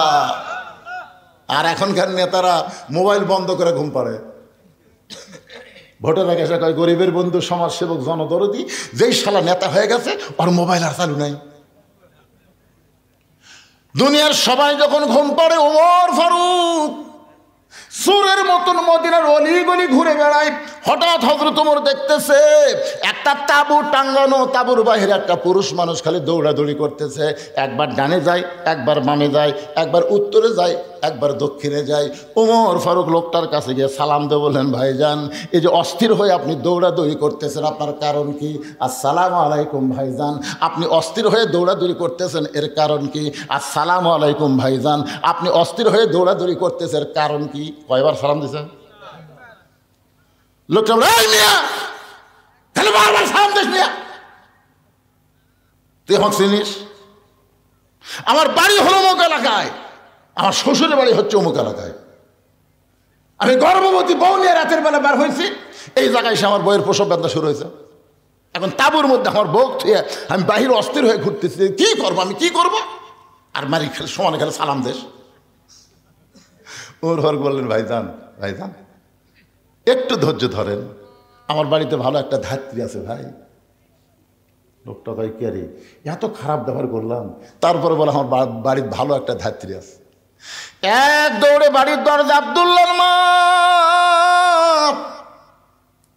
আব্দুল্লাহর মা দরজা খুলে দে। ওমর ফারুক বলে চমকে গিয়ে বলে, আব্দুল্লাহর মা, আমি তোমাকে ডাক দাও মাত্রই তুমি দরজা খুললে। তুমি যদি ঘুমের মধ্যে থাকতে তাহলে এত তাড়াতাড়ি দরজা খুলতে পারত না। বলো তো এত তাড়াতাড়ি দরজা কেমনে খুললা? বউ কান্দার বলে, স্বামী গো, আপনি যখন থেকে খলিফা হয়ে পাগল হয়ে গেছেন, আমিও তখন থেকে আপনার জন্য দরজায় দাঁড়িয়ে থাকি। আপনি আসা মাত্র দরজা খোলার অপেক্ষা। আপনি কষ্ট করে মানুষের দুঃখ কষ্ট দেখবেন, আর আমি আরাম করে বিছানায় ঘুমাবো। কারণ বহুদিন আমি আপনাকে দোয়া করতে দেখেছি, আমি কান ফালায় শুনছি যে আমার স্বামী যে দোয়া করতেছে, কি দোয়া করে, আমি কান ফালায় শুনছি আপনি দোয়া করছেন, আল্লাহ আমার আব্দুল্লাহর মা কত কষ্ট করে আমাকে ভাত তরকারি রুটি পাক করে দেয়। ও আল্লাহ, আমি জান্নাতে গেলে হুর চাই না, আমার বউকে নিয়ে আমি জান্নাতে থাকবার চাই। যেরকম সুবহানাল্লাহ, যে স্বামী বউকে নিয়ে জান্নাতে থাকবার চাই, আর সে বউ ঘুম পাড়বি? ওমর ফারুক বলতেছে, তাহলে চলো, জান্নাত তো 8টা, আর একটা জান্নাত কামাই করি। বই আমি মনে করছিলাম যে আজকে মানুষের কষ্ট ভুলে যায়, বইয়ের কষ্ট মনে করে তাড়াতাড়ি আপনি বাড়িতে আসলেন, আর আসা আবার আর একটা দাম চলে। তারপর অন্য পাশে যে ঢুকে দিয়েছে বউকে, বিবি রে, একজন মেয়ের বাচ্চা যদি কেউ ধাত্রী হয়ে ধরে, আল্লাহ তারে খুশি হইয়া জান্নাতের খোঁজ খবরই দেয়। বাচ্চা হয়ে গেছে। এখন তাঁবুর ভিতর থেকে ওমর ফারুকের বউ বলতেছে, ইয়া আমির আল মুমিনিন, আপনার বন্ধুকে খবর দেন, সে একটা সুস্থ সন্তানের বাবা হয়েছে। যেই বলছে আমির আল মুমিনিন, আপনার বন্ধুকে খবর দেন, ওর অবস্থাটা কি? কে রে, 3-3বার সালাম দিচ্ছে, আমি সালাম তো লেইনি, যে রাগ করা করছে আমিরুল মুমিনিন, যে রাস্তা দেখলে শয়তান 40 দিন যায় না, আমার অবস্থা কি এখন?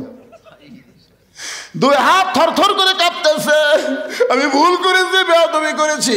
ওমর ফারুক বুকের মধ্যে নিয়ে বলে, ভাইজান, যেদিন থেকে খেলাফতের দায়িত্ব নিয়েছি সেদিন থেকে আমার সুখ মাটি করে তোমাদের সুখ শান্তির চিন্তা কলিজার মধ্যে নিয়েছি। ধরে কোন সুবহানাল্লাহ।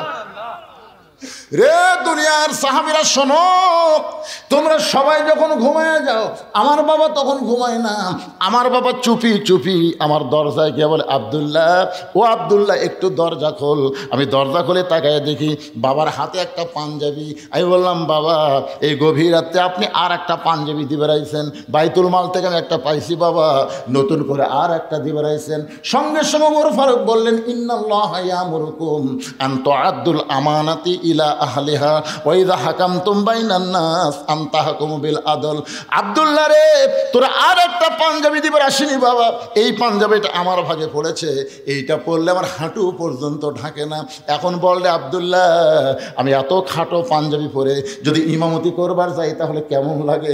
তোর পাঞ্জাবিটা আমাকে দান করে দে বাবা, তোর পাঞ্জাবিটা আমাকে দান করে দে। আব্দুল্লাহ বলে, আবার নতুন পাঞ্জাবি আমার বাবাকে দান করে দিলাম। বাবার পাঞ্জাবি আমার পাঞ্জাবি একত্র করে বাবা লম্বা জুব্বা বানায় খুতবা দেয়। এখন বলো বাবার খুতবা শোনা যায় কি না যায়? সমস্ত সাহাবীরা চিল্লায় বলে, আল্লাহ তোমার কোরআন দিয়ে যখন রাষ্ট্র চলবে, এমন ভালো মানুষকে মুসলমান নেতা হিসাবে দেখতে পাবে। লিল্লাহে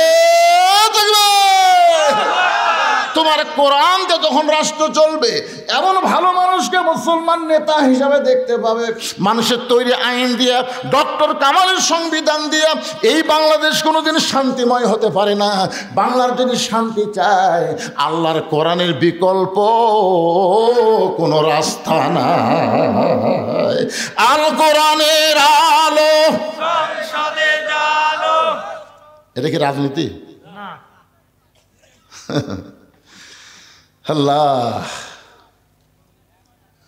খাদিজাতুল কুবরা বলে, ইয়া রাসূলুল্লাহ, আমি আপনার কাছে যা চাই তা যদি আল্লাহর না থাকে। নবী বলে, খাদিজা আল্লাহর নাই এ কথা বলাও ঠিক না। খাদিজা বললেন, হুজুর তাহলে সূরা ইখলাস পড়ি। নবী চুম করছে। যে খাদিজা বলতে সূরা ইখলাস পড়ি, নবী চুম করছে, তার মানে সূরা ইখলাসের মধ্যে আল্লাহর অনেক কিছুই নাই। আপনারা জানেন না, একবার পড়লে 10 পারা কোরআন পড়ার সওয়াব। 114টা সূরা কোরআন শরীফে, কয়টা? প্রত্যেকটা সূরা দেখবেন পড়তে পড়তে সূরার নাম পাবেন। কিন্তু সূরা ইখলাস পড়তে পড়তে ইখলাস কোনো শব্দ এই সূরার মধ্যে আপনারা পাবেন না। আছে? কুল আউযু বিরাব্বিন নাস, সূরার নাম কি? নাস। কুল আউযু বিরাব্বিল ফালাক, সূরার নাম কি? ফালাক। তাব্বাত ইয়াদা আবি লাহাব, সূরার নাম কি? লাহাব। ইজা জা নাসরুল্লাহ, সূরার নাম কি? নাসর। কুল ইয়া আইয়ুহাল কাফিরুন, সূরার নাম কি? কাফিরুন। এখন দেখেন তো, কুল হুয়াল্লাহু আহাদ আল্লাহুস সামাদ লাম ইয়ালিদ ওয়া লাম ইউলাদ ওয়া লাম ইয়াকুল লাহু কুফুয়ান আহাদ, এর মধ্যে ইখলাস কোটি নাই। এই 113টা সূরা আপনি পড়েন, পড়তে পড়তে সূরার নাম অটোমেটিক আপনার সামনে পাবেন। কিন্তু সূরা ইখলাস পড়লে 10 বার পড়লেও ইখলাস শব্দ আপনি একবারও পাবেন না। তো এই সূরার নাম ইখলাস আল্লাহ কেন দিলেন? একবার পড়লে 10 পারার সবরে পাগলারা পড়বেন, আমার সঙ্গে পড়বেন। তাহলে পড়েন, বিসমিল্লাহির রহমানির রহিম। কুল হু আল্লাহু আহাদ আল্লাহুস সামাদ লাম ইয়ালিদ ওয়া লাম ইউলাদ ওয়া লাম ইয়াকুল লাহু কুফুয়ান আহাদ। আপনার বলেন তো, আল্লাহর বউ, বাপ নাই, মাও নাই, সন্তান নাই, মৃত্যু নাই, সমকক্ষ, নাই। তাহলে আল্লাহ অনেক কিছুই নেই। খাদিজা বলতে তো, হুজুর আমি আল্লাহর কাছে যা চাবো তাকে আল্লাহ আমাকে দিবে। রাসূল বললেন, কি চান? মনে করেন গভীর রাত্রে আমি তাহাজ্জুদে নামাজ পড়ে আল্লাহ বলতেছি, আল্লাহ আমি খাদিজার বিয়ে হয়নি, খাদিজার পেয়ারত একটা বাচ্চা দেন। আপনি বলেন আল্লাহ কি দিবি? রাসূল বলতেছে, আল্লাহ দিবার পারলেও দিবি না, কারণ বিয়া ছাড়া একজনক বাচ্চা দিয়ে আল্লাহ যে বিপদত পড়ছিল। আপনার বলেন তো, বিয়া ছাড়া আল্লাহ একজনক বাচ্চা দিয়েছিল, তার নাম কি? মরিয়ম। এই মরিয়মের খালু জাকারিয়া নবী। ধরে কোন নবী? দেখেন মানুষের সন্দেহ কি, এই জাকারিয়া আলাইহিস সালামকে ওরা দোষ দিল, এই খালুর মাধ্যমে কাম হচ্ছে। সবাই যখন জাকারিয়াকে ধর ধর, জাকারিয়া সমানে দৌড়ে আর আল্লাহ কাম করলি, তুমি কাম করলেন আপনি, আর পিটন খামানি কি কাম কে করছে? আল্লাহ আর দোষ কার? জাকারিয়া। আল্লাহ বললেন, জাকারিয়া আদমকে আমি দুনিয়াতে পাঠাইছি বাপ মা ছাড়া, আর ঈসাকে পাঠালাম বাপ ছাড়া। কিয়ামত পর্যন্ত বাবা ছাড়া কোনো সন্তান আর মায়ের পেটে জন্ম নেবে না। যদি জন্ম নেয় বুঝবে ওইটা অবৈধ সন্তান।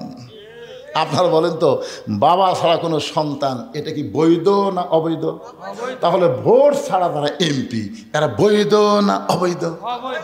এই হিসাবে 15.5 বছর যেগুলো এমপি ছিল এদের নাম হলো জাউরা এমপি। জোরে কন কি কথা কন, কি কথা কন না কেন?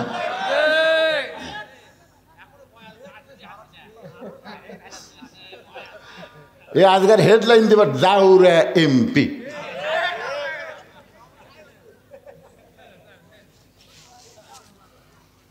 একটু মনোযোগ দিয়ে শুনবেন। রাসূল বলে, খাদিজা তাহলে আমার কাছে আপনি কি চাবেন? খাদিজা বলতেছে, রাসূলুল্লাহ কিয়ামত পর্যন্ত একটা মুজিজা আল্লাহ আপনাকে দিয়েছে, যেই মুজিজা কোনোদিন বিলুপ্ত হবে না। ইন্না নাহনু নাযালনা যিকরা ওয়া ইন্না লাহু লাহাফিজুন। সেই মুজিজার নাম হলো আল্লাহর কোরআন। ওগো আল্লাহর নবী, এই কোরআন পাওয়ার জন্য 3.5 বছর আপনি গারে হীরার মধ্যে সাধনা করেছেন। এই সাধনাকে আল্লাহ কবুল করে কোরআনের 5টা আয়াত আল্লাহ আপনার উপর নাজিল করলো। প্রথম শব্দটা ছিল ইকরা। জোরে কোন কি?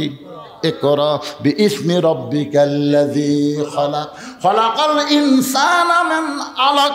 এই যে 5টা আয়াত আপনার উপর আল্লাহ নাজিল করলো, আপনি আর গায়ে হীরার মধ্যে থাকলেন না, আপনি নিচে চলে আসলেন। আপনি এই যে গায়ে জুব্বা পরা অবস্থায় ফেরেশতা জিবরাইল আপনাকে বুকের মধ্যে নিয়েছিল। আল্লাহ তাওয়াজ্জু দিয়ে 5টা আয়াত নাজিল হলো। ওই জুব্বার কোনোদিন আপনি পরেন নাই, আমি দেখেছি আপনি যত্ন করে জুব্বাটা রাইখা দিয়েছেন। মাঝে মধ্যে আপনি জুব্বা দেখেন, চুমা খান, আবার জুব্বাটা যত্ন করে রাইখা দেন। ওগো আল্লাহর নবী, আমি খাদিজা যখন মরে যাব ওই জুব্বাটা আমার কাফনের কাপড় হিসাবে দিয়ে দেবেন। আমার 2 নম্বর চাওয়া হলো আপনার পবিত্র হাত দিয়ে আমাকে অন্ধকার কবরে নামায় দিবেন। কবরে মাটি দেওয়ার পরে সবাই যখন চলে যাবে, এমন সময় 2টা ফেরেশতা আল্লাহ কবরের মধ্যে পাঠাবে। 2টা ফেরেশতা কবরে আসবে, তাদের নাম হলো মুনকার নাকির। জোরে কোন, তাদের নাম কি? ফেরেশতা আসিয়া যখন জিজ্ঞাসা করিবে, দিন কি তোমার মাবুদকে বা তখন কি বলিবে? সবাই বলে, গান গাইলে গুনাহ হবে নাকি? ফেরেশতা আসিয়া যখন জিজ্ঞাসা করিবে, দিন কি তোমার মাবুদকে বা তখন কি বলিবে? সবাই বলেন, আল্লাহ বিনে নাই রে মাবুদ, আল্লাহ বিনে নাই রে মাবুদ। জবানে তাই বলো রে বলো, মুখে আল্লাহ রাসূল সবে বলো। ওগো আল্লাহর নবী, ওই ফেরেশতা 3টা প্রশ্ন করবে, আমি খাদিজা উত্তর দিবার পারবো না, আমার পক্ষ থেকে আপনাকে উত্তর দেওয়া লাগবে। এই 3টা চাওয়া যদি আপনি পুরা করতে পারেন, তাহলে 50,000 বছরের কবরে আমার খাদিজার কোনো চিন্তা নাই। সঙ্গে সঙ্গে আল্লাহ নবী খাদিজার কবরে চুমা দিয়ে বললেন, খাদিজা ওই আল্লাহর শপথ করে বলতেছি, আমার আগে যদি আপনার মৃত্যু হয় তাহলে আপনার 3টা চাওয়াই আমি পুরা করব ইনশাআল্লাহ। আপনার বলেন তো, এখানে রাসূল কি বললেন? আমার আগে যদি আপনার মৃত্যু হয়। এই কথার দ্বারা রাসূল বুঝালেন কে কখন মরবে এটা আল্লাহর নবীও আর আমাকে গুলো জানে তো, জানে না। 5 তলার উপর তলাত শুয়ে থেকে, এ বাড়ি আমার, 1.5 লাখ টাকার খাটের ওপরে 12,000 টাকার কম্বল গাওয়ার দেখায়, আমার বাড়ি আমার ঘর, আমার নামাইকে ওরে ওরে তোমার চাদর দেয়, আমার নামাবি কে? রাত 3টার সময় একটা ভূমিকম্প। এরকম কি কম্প না, খুব জোরে ওরা, ওই চেতন পায়ে এত ফোর্সে নামছে ভাই, কম্বলের মধ্যে লঙ্গি খুলে আছে, ওটাও পরার টাইম নেই, একে ন্যাংটা হয়ে নামছে। ফেরেশতা বলতেছে, আল্লাহ নামাইলা নামাইলা, তাই বলে ন্যাংটা করে? আল্লাহ অহংকার করিস না রে। 41 সাল পর্যন্ত 1 লক্ষণ সে ন্যাংটা হয়ে নামে পলাছে, আর একটা পলালো হাসিনা। ধরে কোন কথা ঠিক কিনা, তার গোষ্ঠী শুদ্ধে। অহংকার করো না বাজান, পলাবো না শেখের বেটি পলায় না। আর একটা শালা কাউয়া কাউয়া। আর এই হামান, হচ্ছে হামান। হাসিনা যদি ফেরাউন হয়, কাদের হলো হামান? জোরে কন্যা, এই শালা হামান। আর মাজা চলে না, তেজত আসা মাইক পালি কয় খেলা হবে, খেলা হবে করে খেলবার গেলে মাজা থাকা লাগবে না পাগলা। মাজা ছাড়া খেলা যায় কি? তাহলে সমস্ত ক্ষমতার মালিককে। আমার সঙ্গে যারা পারেন তারা পড়েন, না পারলে মনোযোগ দিয়ে শুনবেন। আল্লাহ তাআলা কোরআনে বলতেছেন, তুইজ্জু মান তাশা ওয়া তুযিল্লু মান তাশা বিয়াদিকাল খায়র ইন্নাকা আলা কুল্লি শাইইন কাদির। মা খাদিজা দুনিয়া থেকে বিদায় নিলেন। দুনিয়া থেকে বিদায় নেওয়ার পরে আল্লাহর নবী তাকায় দেখেন তার 4টা মেয়ে কাঁদতেছে। মা খাদিজার পেট থেকে আল্লাহ তার নবীকে 4টা মেয়ে দিয়েছিলেন। একটা মেয়ের নাম হলো রোকেয়া, একটা মেয়ের নাম হলো কুলসুমা, একটা মেয়ের নাম হলো জয়নাব, আর একটা মেয়ের নাম হলো খাতুনে জান্নাত ফাতেমা। রাসূল তাকায় দেখে 3 মেয়ে কাঁদতেছে, একটু শব্দ শোনা যায়, কিন্তু ফাতেমার কান্নার কোনো সাউন্ড নেই। আপনার বলেন তো, যে মেয়েরা শব্দ করে কান্দে ওরা কি শুধুই কান্দে? আমার বাবা মইরা গেছে রে, মরার আগে খাট দিবার চাইছিল, সেই খাট আমাকে দিবে কে? আমার বাবা মইরা গেছে রে। তখন বড় ভাই যা বলতে, কান্দিস না পাগলি, যে খাট আমার বাপ দিবার চাইছিল সে খাট আমি দেবো। তখন বলতেছে, আমার বাবা মইরা গেছে রে, মরার আগে খাট দিবার চাইছিল, সেই খাট আমাকে বড় ভাই দিবে, এখন ল্যাপ তো আমার বাবা মইরা গেছে রে। তখন মেজো ভাই যা বলতেছে, কান্দিস না পাগলি, ল্যাপ তো আমি দেবো। তখন সাইডে যা বলতেছে, মানুষ বুড়া হলে মরবি। এইরকম কিছু মেয়েরা আছে না নাই? জোরে কেন আছে না নাই? নবীর তাকে দেখে ফাতেমা কাঁদতেছে, চোখের পানি পড়তেছে, গাল ভিজে যাচ্ছে, কিন্তু কান্নার কোনো শব্দ নাই। আল্লাহ নবী ডাক দিলেন, ফাতেমা একটু মেহেরবানি করে ঘরের মধ্যে আয়। ফাতেমা যখন ঘরের ভিতরে, নবী বলেন, ফাতেমা তোমার মা দুনিয়া থেকে বিদায় নেওয়ার আগে আমাকে 2টা ওসিয়ত করেছে। 1 নম্বর ওসিয়ত হলো, তোমার মাকে তুমি একলাই গোসল করার লাগবে। ও ফাতেমা, তোমার সঙ্গে অন্য কাউকে তুমি নিবার পারবে না, তুমি একা একাই তোমার মারে গোসল করানো লাগবে। 2 নম্বর ওসিয়ত হলো, তোমার মাকে একা একাই তোমাকে কাফনের কাপড় পরাতে হবে। ফাতেমা বলে, বাবা আমার আরো 3টা বোন আছে বাবা, এদেরকে যদি সঙ্গে না নেই ওরা মন খারাপ করবে। রাসূল বলে, ফাতেমা ওসিয়ত পালন করা হলো ওয়াজিব। যেখানে তোমার মা তোমার কথা একলা বলেছে সেখানে অন্য কাউকে আর ঢুকানোর সুযোগ। আপনার ওসিয়ত করবেন। এই গোরস্থানের কমিটি যারা আছে তাদের কাছে আমি বলতেছি, আপনার ওসিয়ত করবেন, যদি কেউ মারা যায় কোনো বেনামাজি কবর খুঁড়তে পারবে না। আপনাদের গোরস্থানে কবর কারা খড়ে, নামাজি না বেনামাজি? আরে গোরস্থানের একটু মাটি বায়না করে রাখ, কখন যেন আসতে পারে তোমার মরণের ডাক। গোরস্থানের একটু মাটি বায়না করে রাখ। যেই বাড়িতে আপনি থাকতে পারবেন না সেই বাড়ি তৈরি করতে গেলে আপনি ভালো মিস্ত্রি খোঁজেন। যেমন একটা 3 তলা বাড়ি করো ভাই, এই ইউনিয়নের মধ্যে সবচাইতে ভালো মিস্ত্রি কে রে? যেই বাড়িতে থাকতে পারবে না সেই বাড়ি তৈরি করেন ভালো মিস্ত্রি দিয়া। আর যেই ঘরে 50,000 বছর থাকা লাগবে সেই কবর তৈরি করেন বেনামাজি দিয়া। আপনি জানেন, মান তারাকা সালাতু মুতাম্মিদান ফাকাত কাফারা, ইচ্ছা করে 1 ওয়াক্ত নামাজ যারা বাদ দিল তারা কাফের হয়ে গেল। আর এই শালা কাফেররা যদি কবর খোঁড়ে, কবর দেওয়া মাত্রই সওয়াল জবাব বাদী, আযাব শুরু হয়ে যাবে। জোরে কোন কথা ঠিক কিনা? খালি বেনামাজি। আমার এলাকার যারা কবর খোঁড়ে ওরা যাই মারা গেছে তার ছেলের কাছে না কারুর কাছে বলে, হয় আমরা তো কবর খোঁড়া যাচ্ছি, 5 প্যাকেট সিগারেট দাও। এখন 5 প্যাকেট সিগারেট নিয়ে এরা কবর খোঁড়বার যায়। কবর যে খুঁড়তেছে ওর মুখত সিগারেট, যাই কবর সমান করতেছে ওর মুখত সিগারেট, যাই মাটি তুলতেছে ওই একটা টানতেছে। 5টা সিগারেট যদি গোরস্থানত চলে, আপনারা বলেন তো ফেরেশতা থাকবে? কারণ ফেরেশতা দুর্গন্ধ সহ্য করতে পারে। ফেরেশতা সাইডে খাড়ায় আছে, সাইডে খাড়ায় আছে। আল্লাহ কয় কে রে, গোরস্থান বাদ দে, সাইডে কেন? আল্লাহ যে বিড়ি ধরাছে। আপনারা কি মনে করতেছেন আপনি মারা গেলে আপনার গ্রামের সবচাইতে দামি ব্যক্তি হলো মসজিদের মুয়াজ্জিন। আপনি মসজিদের মুয়াজ্জিনকে 10,000 টাকা দিয়ে থন, বিনিয়োগ করেন, ভাই আমি মরে গেলে তুই একটু আমার গোসল করাই দিস। আল্লাহ নবী বলেছেন মুয়াজ্জিনের মাথা হাসরের ময়দানে সবচাইতে উপরে থাকবে। শুধু মাথা উপরে থাকবে না, আল্লাহ কুদরতি হাত দিয়ে মুয়াজ্জিনের মাথা একটা টুপি পরায় দিবে, যেই টুপিটা চাঁদের মতন আলো ঝোলাবে। সামনে কাতারের 5 জন নামাজিকে আপনি কবর খোঁড়ার দায়িত্ব দেন, শুধু শুধু না হাদিয়া দেন, মিস্ত্রিকে যেমন টাকা দেন তাদেরকেও বলেন তোমাদের 5 জনকে আমি 25,000 টাকা দিলাম, আমি যদি তোমাদের আগে মরি তোমরা আমার কবর খুঁড়বা, যদি তোমরা আগে মরো আমি মাফ করে দিব, অসুবিধা নাই। এইরকমভাবে 5 জন বেনামাজি কবর খোঁড়ার দায়িত্ব দেবেন, মুয়াজ্জিন আপনাকে গোসল করায় দিবে। যদি আপনার গোষ্ঠীর মধ্যে কোনো আলেম না থাকে, ভালো আলেম থেকে আপনি জানাজা নেবেন। বাজান রে, এরকম ওসিয়ত করা ইসলামে জায়েজ আছে। আমার কথাকে বুঝবার পারলেন? আল্লাহ নবী ফাতেমাকে বললেন, মা তোমার মাকে গোসল করে আসো। ফাতেমা বলতেছে, বাবা আরো 3টা বোন বাদ দিয়া মা আমার কথা কেন বলছে বাবা, একটু কি আমাকে বলবেন না?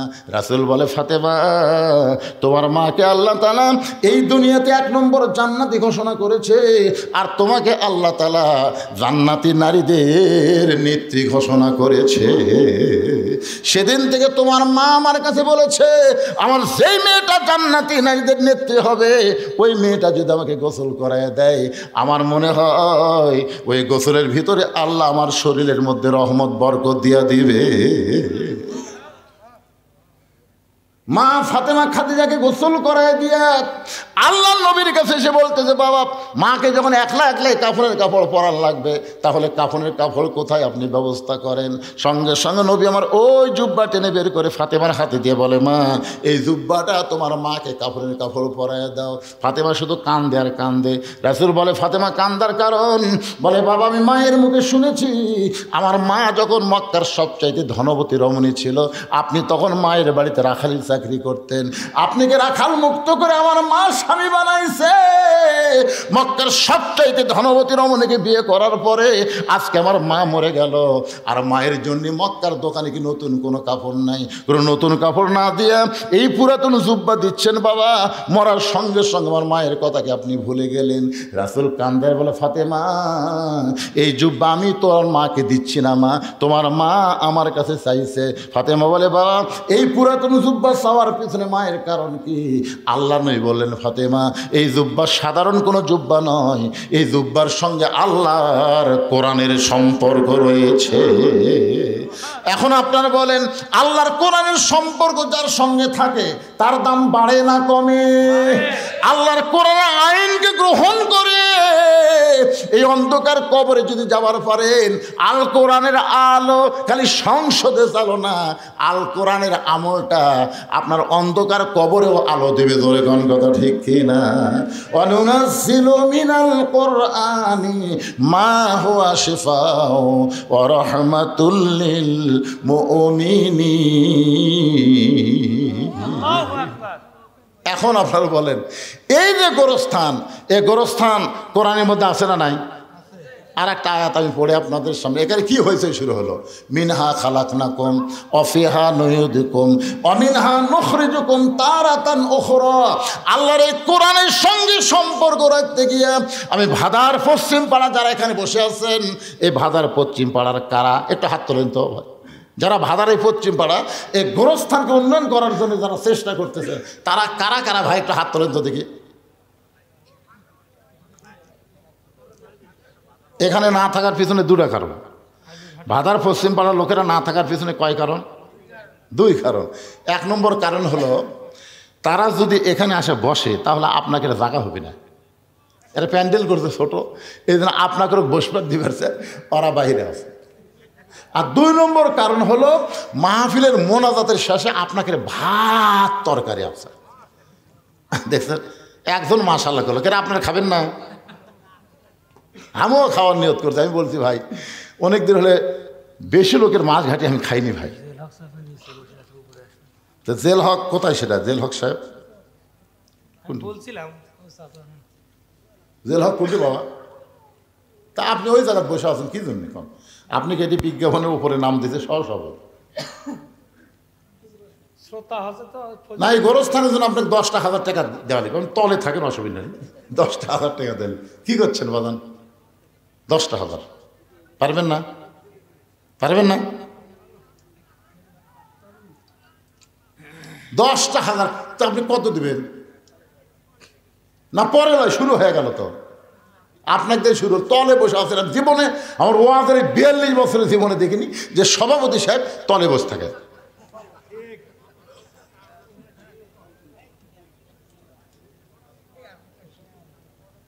কি রাগ করছেন নাকি? আপনি কি রাগ করছেন? দেখুন আপনাদের এই গোরস্থানেরা বড় আশা করে আমার নাম সহসভাপতি আসনে দিয়েছে, আমি তাদের আশাকে মানি না করে এই গোরস্থানে উন্নয়ন করবে আমি এত দিলাম। আপনি বলেন, যা বলবেন সেটাই দেওয়া হবে। হ্যাঁ, কত গেল পরে? আচ্ছা, স্টেজের উপর সহসভাপতি কি আছে? স্টেজের উপর এলের মধ্যে সহসভাপতি কি কোনটা? আলহাজ তরিকুল ইসলাম আছে। আচ্ছা বাবা আলহাজ তরিকুল ইসলাম, আপনি কত দিন? আপনি দেশে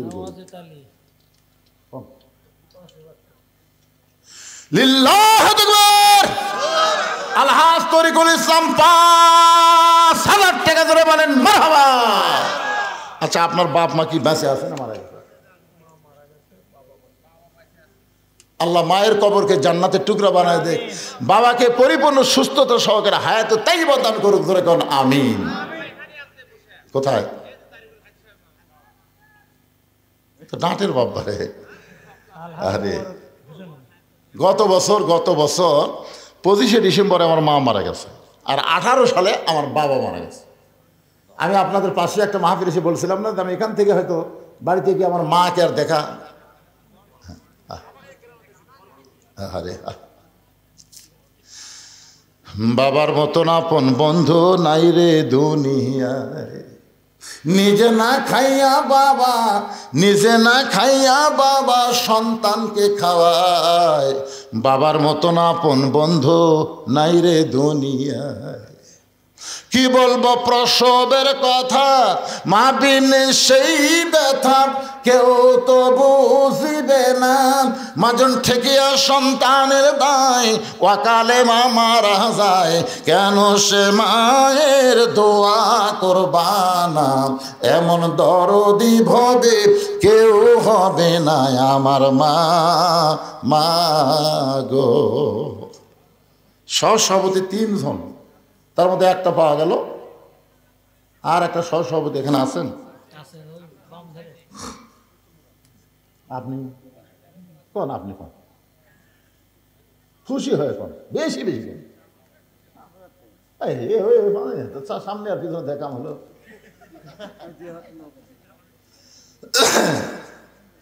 আপনার নামটা হচ্ছে মোহাম্মদ ওয়াজেদ আলী। আপনি হজ করেন এখনো? এমন হবে করলো না আপনার সাথে চুক্তি আছে। চ্যাংড়া মানুষে তো হজ করলে বাদান, বুড়া বসে যায় খালি দেখা লাগবে, ওই যে হীরা পাহাড়, ওই যে তোর পাহাড়, খালি দূরের থেকে দেখা লাগবে, মাথা খারাপ হবি না। আর চ্যাংড়া বয়সে গেলে ওই যে লয় চড়ে দেখা ধরে কর, ঠিক কিনা? 12 সালে আমার মা বাবাকে নিয়ে গেছিলাম, আমার বাপ মা 2 জনে হীরা গুয়া তুলছে, 2 জনে। আমি উঠতে পারি না, বাপ মা উঠে গেল। আমাকে তোর গাঁত বল নাই, খালি ওয়াশ করে খায়, শরীরে বল নাই। 2 সভাপতি 5 করে দিছে, উনি 2,000 লগত, উনি 3,000 লগত। আল্লাহ তাদের এই দানকে কবুল করুক। আল্লাহ দুনিয়াতে যেমন সম্মান দিচ্ছে, আখিরাতে তেমন সম্মান আল্লাহ জান্নাত দেখ, জোরে কোন আমিন। আমার ভাইজান একটা কথা বলতে চাচ্ছি, আপনার বাপ মার খবর কি? বাপ মা ও মানে উল্টা পাল্টা হয়ে গেছে। মা বেঁচে আছে, বাপ মারা গেছে, ওনার মা মারা গেছে, বাপ বেঁচে আছে। এখন আপনি আছেন, দেখেন 3টা সহসভাপতির মধ্যে কয়টা? 3টা না? সহসভাপতি 3টার মধ্যে খালি আপনি বাকি আছেন বাবা। কোন? এই তালও থাকবেন না বেশি দিবেন? কোন?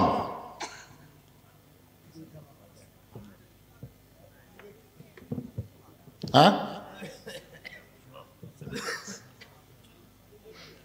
আপনি যদি না কন তাহলে বোঝা যাচ্ছে আপনি রাগ করে দিয়ে নিচে বসে আছেন। কোন না না, এই দুইজন তো বলা মাত্র বলে দিছে, তা আপনি দেরি করতেছেন কেন? বলেন। আদায় করার পরে আমার বাকি ওয়াজ করা লাগবে না? হ্যাঁ, ওয়াজ তো করা লাগবে, কমপ্লিট ওয়াজ দেওয়া লাগবে না? কবরের ওয়াজ হচ্ছে আজকে। দেন বলেন বাবু, বলেন বলেন। এক জামাত হয়ে যাক, 5 হইতো নাকি না এক বেশি? কত 5? তো কত সেটা কন, আপনি কন না, কবিনি না তাহলে এর মধ্যে পেঁয়াজ আছে।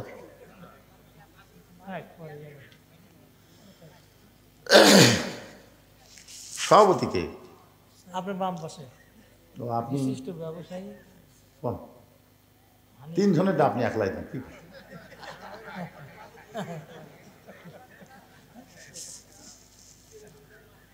আরে বাবা, লোক না দিলে বাকি কোন, পরে টাকা নিবি না, অসুখ দেখি দেখ নগদ দেখ। যত পকেট আপনার, কোন পকেট আছে?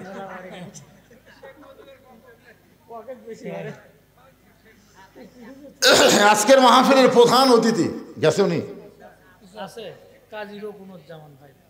ভাই কোন প্রধান অতিথি? কাজী রকুনুজ্জামান। হ্যাঁ, উনি খুবই নম্র মানুষ।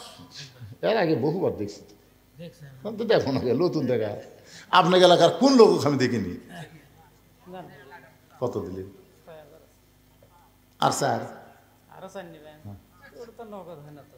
বাকি দেন, বাকি লোক পাওয়া যাবে না? কিসের না, কোনো ভেজাল নাই, কিসের ভেজাল? লিল্লাহু আকবার। আজকের মাহফিলের সম্মানিত সভাপতি 10,000 টাকা করে বলেন মারহাবা। নগদে 6, বাকি স্যার। আপনার বাপ মায়ের খবর কি? দুইজনে এই গ্রামে খবর আছে, পারিবারিক খবর। বাবা মা দুইজনই কবরে চলে গেছে। এই দুনিয়াতে যার বাপ মা নাই, তার আপন বলতে আর কেউ নাই। আমরা দোয়া করি আল্লাহ তার বাপ মার কবরকে জান্নাতের টুকরা বানায় দেখ, ধরে গণ আমিন। আজকের মাহফিলের প্রধান অতিথি পিছনে বসে আছে, ওনার বলেন।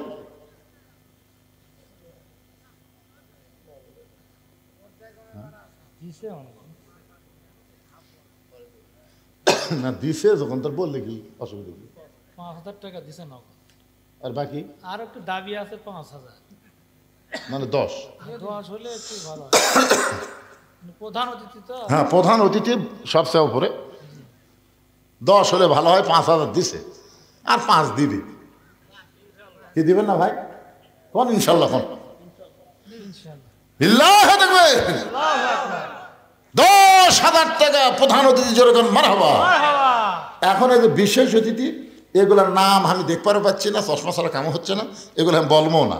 আপনারা যদি এখানে থাকেন বিশেষ অতিথিবৃন্দ, তাহলে আপনারা সবাই খুশি খুশি দিবেন।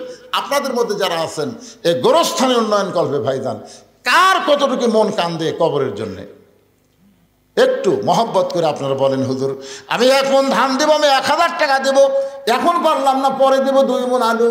এবার যত আলু আপনার লাগাইছেন, মনে করতেছেন যে আলুর দাম সামনে আরো পাবেন, লোভে লাভ, লোভে লাভ। আহা, এই আলু দেন না, 2 মণ করে আলু দেন। আপনারা যারা লাগাচ্ছেন দেন, আলু দেন, ঘুগরি পোকা না ধরে, তেল তেল আলু দেন, হয় বেশ পারে গেলে দাম কেন বেশি হয়। সদকা তো তারুদ্দুল বালা, দান সদকা করলে আল্লাহ বালা মুসিবত দূর করে দেয়। আপনাদের মধ্যে একজন আগে বলেন যে হুজুর আমি 1,000 টাকা দেবো, এই কাগজ কলম নিয়ে এখানে আছে, যদি নগদ হয় নগদ দেন, বাকি হলে বাকি লিখে দেন, অসুবিধা নেই। 500, 1000 যে যা পারবেন। আমার মা বোনেরা যেখানে বসেছেন, মাহফিল কমিটির বিশ্বস্ত লোকেরা মা বোনদের কাছে যাবেন, আমার মা বোনেরাও আল্লাহর হস্তে দান করবে। মা বোনেদের কাছে যাবেন, আল্লাহ যেন মা বোনদেরকে খাদিজার সঙ্গে জান্নাত দান করে। মাশাআল্লাহ। আবার 20 টাকা দিবে রাখছেন, কেমন আলু দিবেন না মুরব্বী?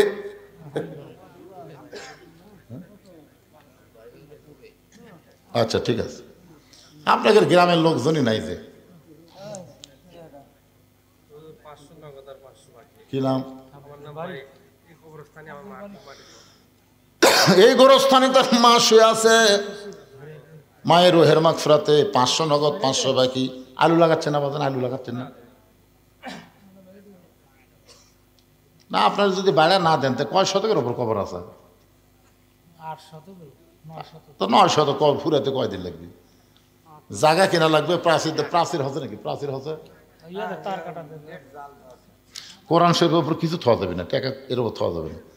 সবার উপর কোরআন থাকবে, কোরআনের উপর কিছু থাকবে না, ঠিক কিনা বলেন? হ্যাঁ, একজন ভাই আমার 500 নগদ, 500 বাকি, আর একজন 500 কে দিল? এটা আল আমিন। আল আমিনও 500 নগদ 500 বাকি, একই সব। আল আমিন 500 নগদ 500 বাকি দান করেছে, আল্লাহ দানকে কবুল করেন। কেরে গোরস্থানের সভাপতি, সেক্রেটারি, যারা গোরস্থানের সদস্য, তারা কোথায় গেল? আপনার মনে করতেছেন 2 ঘন্টা ওয়াজ করে আবার 3 ঘন্টা আদায় কর্ম, কি কয় রে বারে? 5 মিনিটের মধ্যে আদায় শেষ। যার যার মন চাই দেন, মরে গেলে এখন কবর যাবে না, শুক্তি হয়ে থাকবে, সেটা আপনাদের ব্যাপার। গোরস্থানের একটু মাটি বায়না করে রাখ, কখন যেন আসতে পারে তোমার মরণের ডাক। যেই বাড়িতে থাকতে পারবে না সেই বাড়ি এত সুন্দর করে নির্মাণ করলেন, আর যেই কবরে 50,000 বছর থাকা লাগবে সেই কবরের জন্য দান করতে আপনাকে শয়তান ধোকা দেয়, শয়তান ওয়াসওয়াসা দেয়।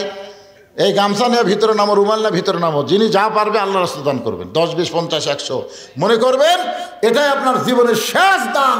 আর হয়তো দান করার সুযোগ সময় আল্লাহ নাও দিতে পারে। এজন্য মাহফিল কমিটির লোকজনকে বলবো ভিতরে গামছা নিয়ে যান, সবাই দান করবেন। 10, 20, 50, 100 যে যা পারবেন আল্লাহর রাস্তায় দান করবেন। আল্লাহ একজন 500 টাকা দান করেছে, আল্লাহ দানকে কবুল করেন। ভারপ্রাপ্ত চেয়ারম্যান বিশালপুর ইউনিয়নের জাহাঙ্গীর আলম 2000 টাকা দান করছে। আল্লাহ জাহাঙ্গীর আলমের দানকে আল্লাহ আপনি কবুল করেন। আল্লাহ নেক নিয়ত নিয়ে গেছে পুরো করেন, আল্লাহুম্মা আমিন। আপনি লগত গেলে লিখতেছেন? হ্যাঁ হ্যাঁ, খালি বাকিগুলো লেখেন, লগতের লেখার দরকার নেই। এরকে আদায় করার লোক নাই। এই যে এক লোক চাদর লেখা হচ্ছে, দেখ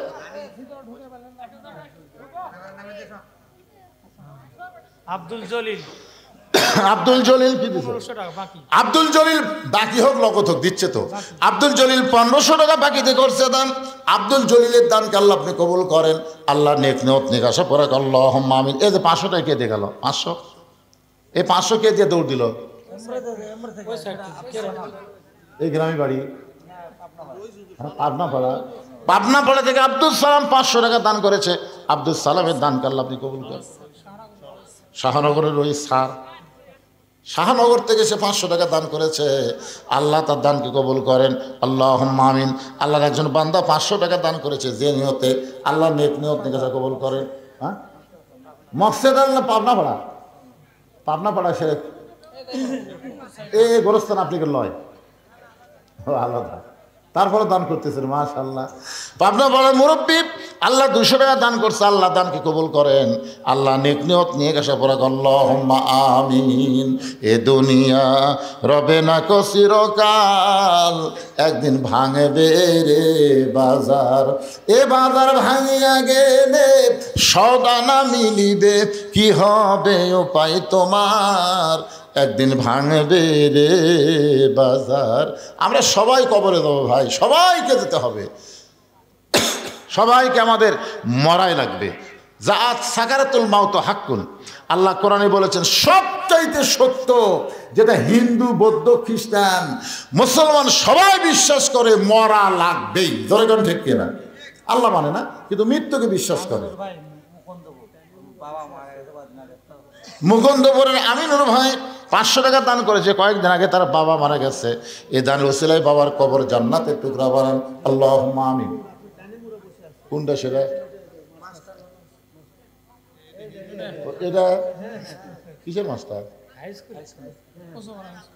এমপিও। তা আপনি খালি লিখতেছেন, কোন আপনার দোয়া হোক। কত কোন হলো না? আগে দিয়েছেন 500। শোনেন, দান এমন একটা রহমতের জিনিস, যেটা জোর করে নিলি সাদা হয়। এই আওয়ামী লীগের দীর্ঘ 5.5 বছর খালি চাঁদা লিছে, জোরে ঘন্টি আমার থেকে লিছে। হ্যাঁ, এই 16ই ডিসেম্বর, 26শে মার্চ, তারপরে 15ই আগস্ট, এই জায়গা কাছে হুজুর এত দেওয়া লাগবে, না দিলে কিন্তু ওয়াজ বন্ধ। কি করবে? বাচ্চা কাচ্চা কেউ নাই তো খরচ নাই, মানে বাতাস খায়। যাই হোক, উনি 500 টাকা আগে দিয়েছেন, আবার 500 নিলে 1000 দেখেন কী করুন লোকজন। আবার ঠিক আছে, নাম কি ভাই জানেন? আবু সাইদ ভাই জান, আমার মাজলুম ব্যক্তি, আল্লাহর একজন বান্দা 1000 টাকা দান, জোরে বলেন মারহাবা। আগে নগদে 500 টাকা দান করেছে, আবার 1000 দিল। বাপ মা যদি কবর, বাপ মা মারা গেছে ভাই, বাপ মার কবরকে আল্লাহ জান্নাতের টুকরা বানায় দেন, জোরে কোন আমিন।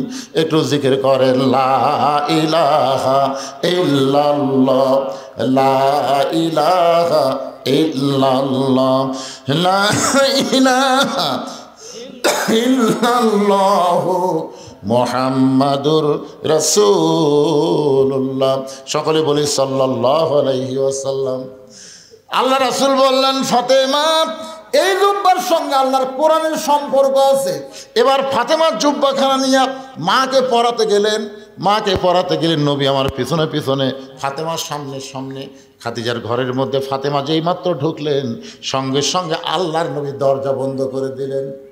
ফাতেমার জুব্বাখানা কাপড়ের কাপড় পরে যেই মাত্র দরজা খুলেছে, আল্লাহ রাসূল তাকায় দেখে ফাতেমা মুচকি মুচকি হাসতেছে। রাসূল বলে, ফাতেমা, আপনি মুচকি মুচকি হেসে কেমনে দরজা খুললেন? ফাতেমা বলে, বাবা, কানতে কানতে কেন গেলাম, হাসতে হাসতে কেন দরজা খুললাম আপনি জানেন? রাসূল বলে, ফাতেমা, কানতে কানতে ঢুকলে আমি জানি, কারণ একজন মেয়ে তার মাকে কাপড়ের কাপড় পরাবে, অবশ্যই কানতে কানতে ঘরের মধ্যে ঢুকবে, কিন্তু হাসতে হাসতে দরজা খুললে ফাতেমা আমি নবী হয়েও বলতে পারতেছি না। ফাতেমা বলে, বাবা, এতদিন আমি জানতাম আপনি ভিতরেও জানেন বাহিরেও জানেন, কিন্তু আজকে দেখতেছি কি জন্য হাসতে হাসতে দরজা খুললাম আপনি জানেন না। রাসূল বলে, ফাতেমা, মা ইয়ান্তিকু আনিল হাওয়া ইন হুয়া ইল্লা ওয়াহয়ুন ইউহা। আমি রাসূল বলতে পারি না যতক্ষণ আল্লাহ না বলা। ফাতেমা বলতেছে, বাবা, আপনার জুব্বাখানা আমার মাকে যখন পরাবারে গেছি, এমন সময় নজর করে আমি দেখতে পাই, 2 চোখটা দেখলে কিন্তু নজর হবে না, নজর করতে গেলে অন্তরের চক্ষু লাগবে, ধরে কোন ঠিক কি না? আজকে বাড়ি দেখে আমরা খুশি হই, কবর দেখে আমরা কিছুই মনে করি না। একবার অন্তরের চক্ষু দিয়ে তাকায় দেখেন, এই দুনিয়ার বাড়ি ঘর একদিন হয়ে যাবে পর, এই দুনিয়ার বাড়ি ঘর একদিন হয়ে যাবে পর, যাইতে হবে অন্ধকার কবর। মা ফাতেমা বলতেছে, আমি নজর করে দেখি আমার মা খাদিজার শরীরে আল্লাহ জান্নাতের পোশাক পরায়া দিছে। সঙ্গে সঙ্গে নবী বললেন, ফাতেমা, আল্লাহ তোমার মায়ের শরীরে জান্নাতের পোশাক পরাবে এইটা আমি জানতাম না, কিন্তু সাহস করে বলতে পারি নাই। ফাতেমা বললেন, বাবা, কেমনে জানতেন? রাসূল বলে, ফাতেমা, যে মহিলাটা সর্বপ্রথম তোমার বাবাকে নবী বলে স্বীকার করেছে, আল্লাহর প্রতি ঈমান এনেছে, আমার মনে হয় আল্লাহর পক্ষ থেকে খাদিজাকে ঈমানের পুরস্কার আল্লাহ দিয়েছে। নবী নিজের হাতে খাদিজাকে অন্ধকার কবরে নামায় দিলেন। কবরে নামানোর পরে মাটি দেওয়া যখন শেষ, সবাই চলে গেছে, কিন্তু নবী খাদিজার কবর ছাড়েন না। ঘন্টার পর ঘন্টা হয়ে যায়। আল্লাহ বলে, হাবিব, সবাই চলে গেল খাদিজার মাটি দিয়া, কিন্তু আপনি কেন কবর ছাড়েন না? রাসূল বলে, আল্লাহ, এই খাদিজার কাছে আমি ওয়াদা দিয়েছি, মুনকির নাকির খাদিজাকে প্রশ্ন করবে, খাদিজা উত্তর দিবার পারবে না, আমি নবী খাদিজার পক্ষে উত্তর দিব। আল্লাহ বলে, হাবিব, আপনি মনে করেছেন আপনি শুধু একাই খাদিজাকে ভালোবাসেন, আজকে শুনে নেন, আপনি যেমন খাদিজাকে ভালোবাসেন, আমি আল্লাহ তেমন ভালোবাসি। আপনারা কি মনে করছেন যারা নামাজি ব্যক্তি তারা যখন কবরে যাবেন, মুনকির নাকির যখন বলবে মান রব্বুকা, আপনার রবকে, আপনাকে উত্তর দেওয়া লাগবে? আপনার পক্ষ থেকে নামাজ দাঁড়িয়ে যাবে, নামাজ বলবে, মুনকির নাকির, কাকে মান রব্বুকা প্রশ্ন করতেছ? মুনকির নাকির বলবে যে শুয়ে আছে কবরে, তাকে বলে, তুই জানিস এখন কেবল আরামের একটু ঘুম দিছে, আর এই ঘুম ভাঙ্গার জন্যে মান রব্বুকা প্রশ্ন করতেছিস? তুই জানিস এই লোকটা সারা জীবন কত ওয়াক্ত নামাজ পড়ছে? মুনকির নাকির বলে, আমরা কেমনে জানবো? আরে পাগলা, দৈনিক 5 ওয়াক্ত নামাজ পড়ছে, 50 বছরে 5 ওয়াক্ত 50 বছর গুনবে। মুনকির নাকির কয়, আমাদের কাছে তো ক্যালকুলেটার নাই ভাই, নামাজ বলতেছে আমার কাছে আছে। এই লোকটা মসজিদে ঢোকার সাথে সাথে নামাজের নিয়ত করেই বলেছে আলহামদুলিল্লাহি রব্বিল আলামিন, রুকুত যায় বলেছে রব্বিল আযীম, সেজদা বলেছে রব্বিল আলা। কিন্তু দুনিয়াতে এতবার রব রব করে কেবল কবরের মধ্যে আছে আবার রব। মুনকির নাকির কয় আল্লাহ তোমার বান্দাকে মান রব্বুকে প্রশ্ন করলে নামাজ যে খেবা খেপছে আমরা কি করি? আল্লাহ কয়ে যে নামাজ নিয়ে কবরে আসছে তার মান রব্বুকা প্রশ্নের উত্তর হয়ে গেছে। তাহলে সুবহানাল্লাহ করলে হবে না তো? ফজরের নামাজ জামাতে পড়া লাগবে। ভাই রে, এখানে অনেক মানুষ আছে তারা মনে করে কবরের উত্তর খুবই সোজা। যখন বলবে মান রব্বুকা আল্লাহ, ওমান নবিয়ুকা মুহাম্মদ রাসূলুল্লাহ, ওমা দীনুকা ইসলাম। আপনি যদি ইসলামের সাথে সম্পর্ক না থাকে, যদি নবীর সাথে আপনার সম্পর্ক না থাকে, আল্লাহর সাথে যদি আপনার সম্পর্ক না থাকে, একটা প্রশ্নের উত্তর জানা থাকলেও দিবার পারবেন না। জোরে কর কথা ঠিক কি না? প্রশ্ন করবে ওমা দীনুকা, তোমার দিন কি? এই বাংলাদেশে যারা ইসলামে আন্দোলন করে, কোরআনের রাজনীতি যারা চায়, দিন কায়েমের আন্দোলনে আকিমুদ্দিন দিনকে প্রতিষ্ঠা করার জন্য যারা জেল জুলুম নির্যাতনের শিকার হয়েছে, ইসলামী আন্দোলন তাদের পক্ষে অবাক দিনুকার উত্তর দিয়ে দিবে। সুবহানাল্লাহ। যখন প্রশ্ন করবে আমার নাবিউকা, তোমার নবীকে, নবীর সুন্নত, নবীর আদর্শ, নবীর মহব্বত যাদের কলিজার মধ্যে আছে, নবীর মহব্বতে মাথায় টুপি দেয়, নবীর মহব্বতে মুখে দাঁড়িয়ে রাখে, সে আমার নাবিউকার উত্তর দেওয়ার আগেই নবী তাকে এসে বলবে মুনকির নাকির, আমাকে নবী বলার আগেই আমি তাকে উম্মত হিসাবে স্বীকার করে দিলাম। ধরে কারণ সুবহানাল্লাহ। এখন আপনারা কি ভাবতেছেন? কুটি গল্প হয় এত? তার মানে এরা কি ভাত শর্ট ফালাবি নাকি?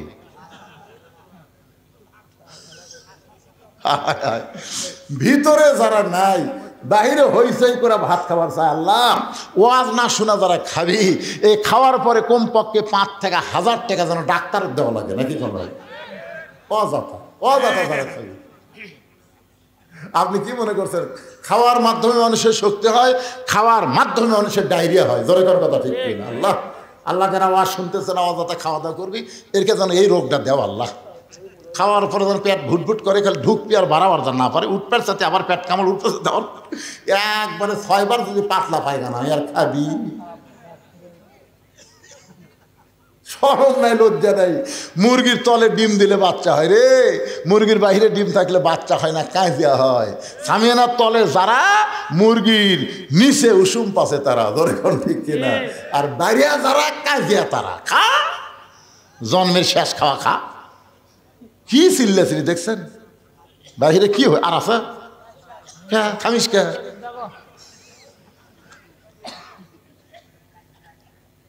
সুবহানাল্লাহ। ইস্তেগফার পড়েন সবাই। আস্তাগফিরুল্লাহ রব্বি মিন কুল্লি জামবি ওয়া আতুবু ইলাইহি, আস্তাগফিরুল্লাহ রব্বি মিন কুল্লি জামবি ওয়া আতুবু ইলাইহি। আলহাজ সেকেন্দার আলী, না নাম ধরে ধরে এভাবে আদায় করা ঠিক না। উনি কবে ওয়াজ করে যাই কি বিপদ পড়ছি। এখানে আলহাজ সেকেন্দার আলী কে? হ্যাঁ নাই তো।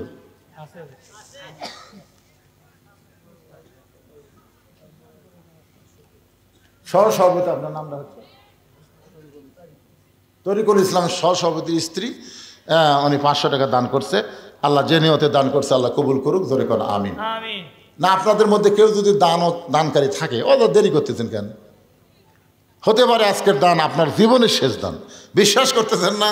হয়তো বাড়ি পর্যন্ত যাওয়ারই গ্যারান্টি নেই। জোরে কোন ঠিক কেনা? হ্যাঁ, এই অলসতা না করে, কৃপণতা না করে দান করবেন। আর সকিও হাবিবুল্লাহ রাসূল বলেছেন দানকারী আল্লাহর দোস্ত। সুবহানাল্লাহ। কোন আল বাখিলুল ইয়াদখুলুল জান্নাহ, যারা বখিল হবে এরা তো জান্নাতই পাবে না। বড় আশা করে আপনাদের নাম তারা অতিথির মধ্যে দিছে, সহসভাপতির মধ্যে দিছে, আশা করে দিছে। আপনারা তাদের আশা ভঙ্গ করবেন, আল্লাহ বরকত দিবে। দেওয়ার মালিক কে? আল্লাহ। সবাই দান করবেন ইনশাআল্লাহ। এখন সবাই বসেন, যারা দাঁড়িয়ে আছেন সবাই বসেন। আস্তাগফিরুল্লাহ রব্বি মিন কুল্লি জামবি ওয়া আতুবু ইলাইহি, লা হাওলা ওয়ালা কুওয়াতা ইল্লা বিল্লাহিল আলিয়্যিল আযীম। আল্লাহুম্মা আমিন। আল্লাহুম্মা আনতাস সালাম ওয়া মিনকাস সালাম, তাবারাকতা ইয়া যাল জালালি ওয়াল ইকরাম। আয় আল্লাহ তাআলা রাত 12:30 প্রায় বাজতেছে। এই দীর্ঘ সময় পর্যন্ত তোমার বান্দা বান্দিরা আরামের বাড়ি ঘুমকে বাদ দিয়ে কোরআন হাদিসের মহব্বত কলিজার মধ্যে নিয়ে আজকে কবর সংক্রান্ত আলোচনা শুনেছে।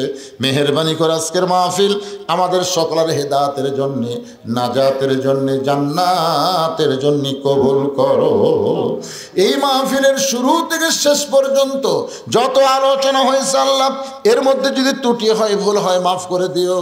এর যা হাদিয়া মঞ্জুর করো সোনার মদিনায় নবী পাকের রওজা মুবারকে আল্লাহ কবুল করো।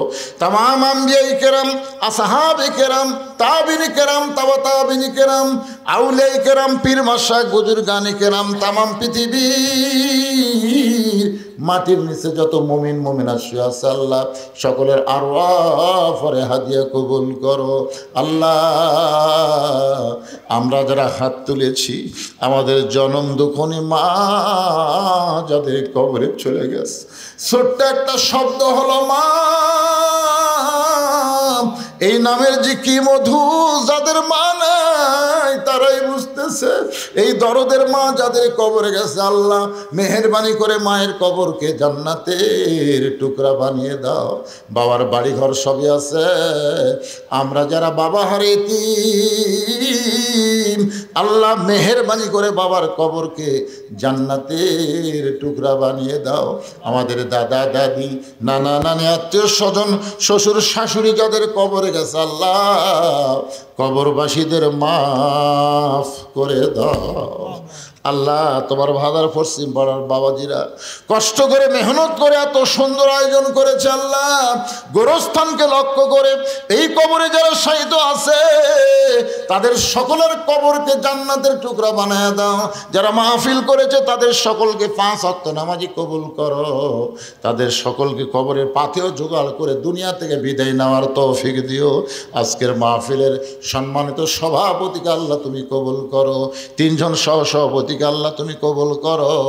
আজকের মাহফিলের প্রধান অতিথি আমার ভাইকে কবুল করো, বিশেষ অতিথিদের আল্লাহ তুমি কবুল করো, আলেম ওলামাদের কবুল করো, মুরব্বীদের কবুল করো, যুবকদের কবুল করো, কুচি কাঁচা বাচ্চারা তাদেরকেও কবুল করো। পর্দার অন্তরালের মা বোনেরা আবিদা সালিহা পর্দানিশি কবুল করে মা ফাতেমার মতো পর্দা, খাদিজার মতো ধৈর্য দিয়ে দিও আল্লাহ। আমি গুনাহগার বলে দোয়া ফিরা দিও না। এতগুলো মানুষের মধ্যে যার 2খানা পছন্দ হয় সেই 2 হাতের ওসিলাই গোটা মাহফিলকে আল্লাহ তুমি কবুল করো। আমি অসুস্থ, আমার একটা নাতনি আয়েশা সিদ্দিকা নাম, সে বড় অসুস্থ আল্লাহ। আজকের মাহফিলে এই গ্রামের একটা ছেলে কিছুক্ষণ কথা বললো, সেও বড় অসুস্থ, ক্যান্সার রোগী আল্লাহ। আমাদের মধ্যে যারা অসুস্থ সবাইকে শাফা দিয়ে দাও আল্লাহ। বাংলাদেশের প্রতি রহম করো আল্লাহ। ফিলিস্তিনের মুসলমানকে বিজয় দাও, সিরিয়ার মুসলমানকে বিজয় দিয়েছ, বাংলাদেশকেও তুমি রহমত করেছো আল্লাহ। বাইতুল মুকাদ্দাস মুসলমান যেন পায়, আর পৃথিবীর মানচিত্র থেকে ইহুদিদেরকে আল্লাহ তুমি ধ্বংস করে দাও। তুমি তো ধ্বংসের কথা বলেছো, তাব্বাত ইয়াদা আবি লাহাবি ওয়া তাব। আল্লাহ, আল্লাহ, তোমার ঘর বাইতুল্লাহকে রক্ষা করার জন্য আব্রাহা বাদশাকে ধ্বংস করেছে আবাবিল পাখি দিয়ে। তোমার বাইতুল মুকাদ্দাসকে তুমি হেফাজত করো আল্লাহ। আল্লাহ, আল্লাহ, আল্লাহ, ভারতের চক্রান্ত থেকে আমাদের সোনার বাংলাদেশকে আল্লাহ তুমি হেফাজত করো আল্লাহ। মাঠে ময়দানে যে ফসলগুলো আবাদ করতেছে আল্লাহ, প্রত্যেকটা আবাদের মধ্যে আল্লাহ তুমি বরকত দিও। এই ভাদার পশ্চিম পাড়ার উপরে তুমি রহমত বরকতের দরজা খুলে দাও আল্লাহ। প্রতি বছর এমন করে একটা জান্নাতের বাগান যেন লাগাতে পারে এমন ইমানি শক্তি গ্রামের সমস্ত মানুষকে দান করে দাও আল্লাহ। সুবহানা রাব্বিকা রাব্বিল ইজ্জাতি আম্মা ইয়াসিফুন ওয়া সালামুন আলাল মুরসালিন আলহামদুলিল্লাহি রাব্বিল আলামিন। ওয়াজাল আখিরাতি কালিমাতুনা ইনদাল মাউতি। সকলে পড়েন লা ইলাহা ইল্লাল্লাহু মুহাম্মাদুর রাসূলুল্লাহ সাল্লাল্লাহু আলাইহি সাল্লাম। আসসালামু আলাইকুম ওয়া রাহমাতুল্লাহি ওয়া বারাকাতুহু।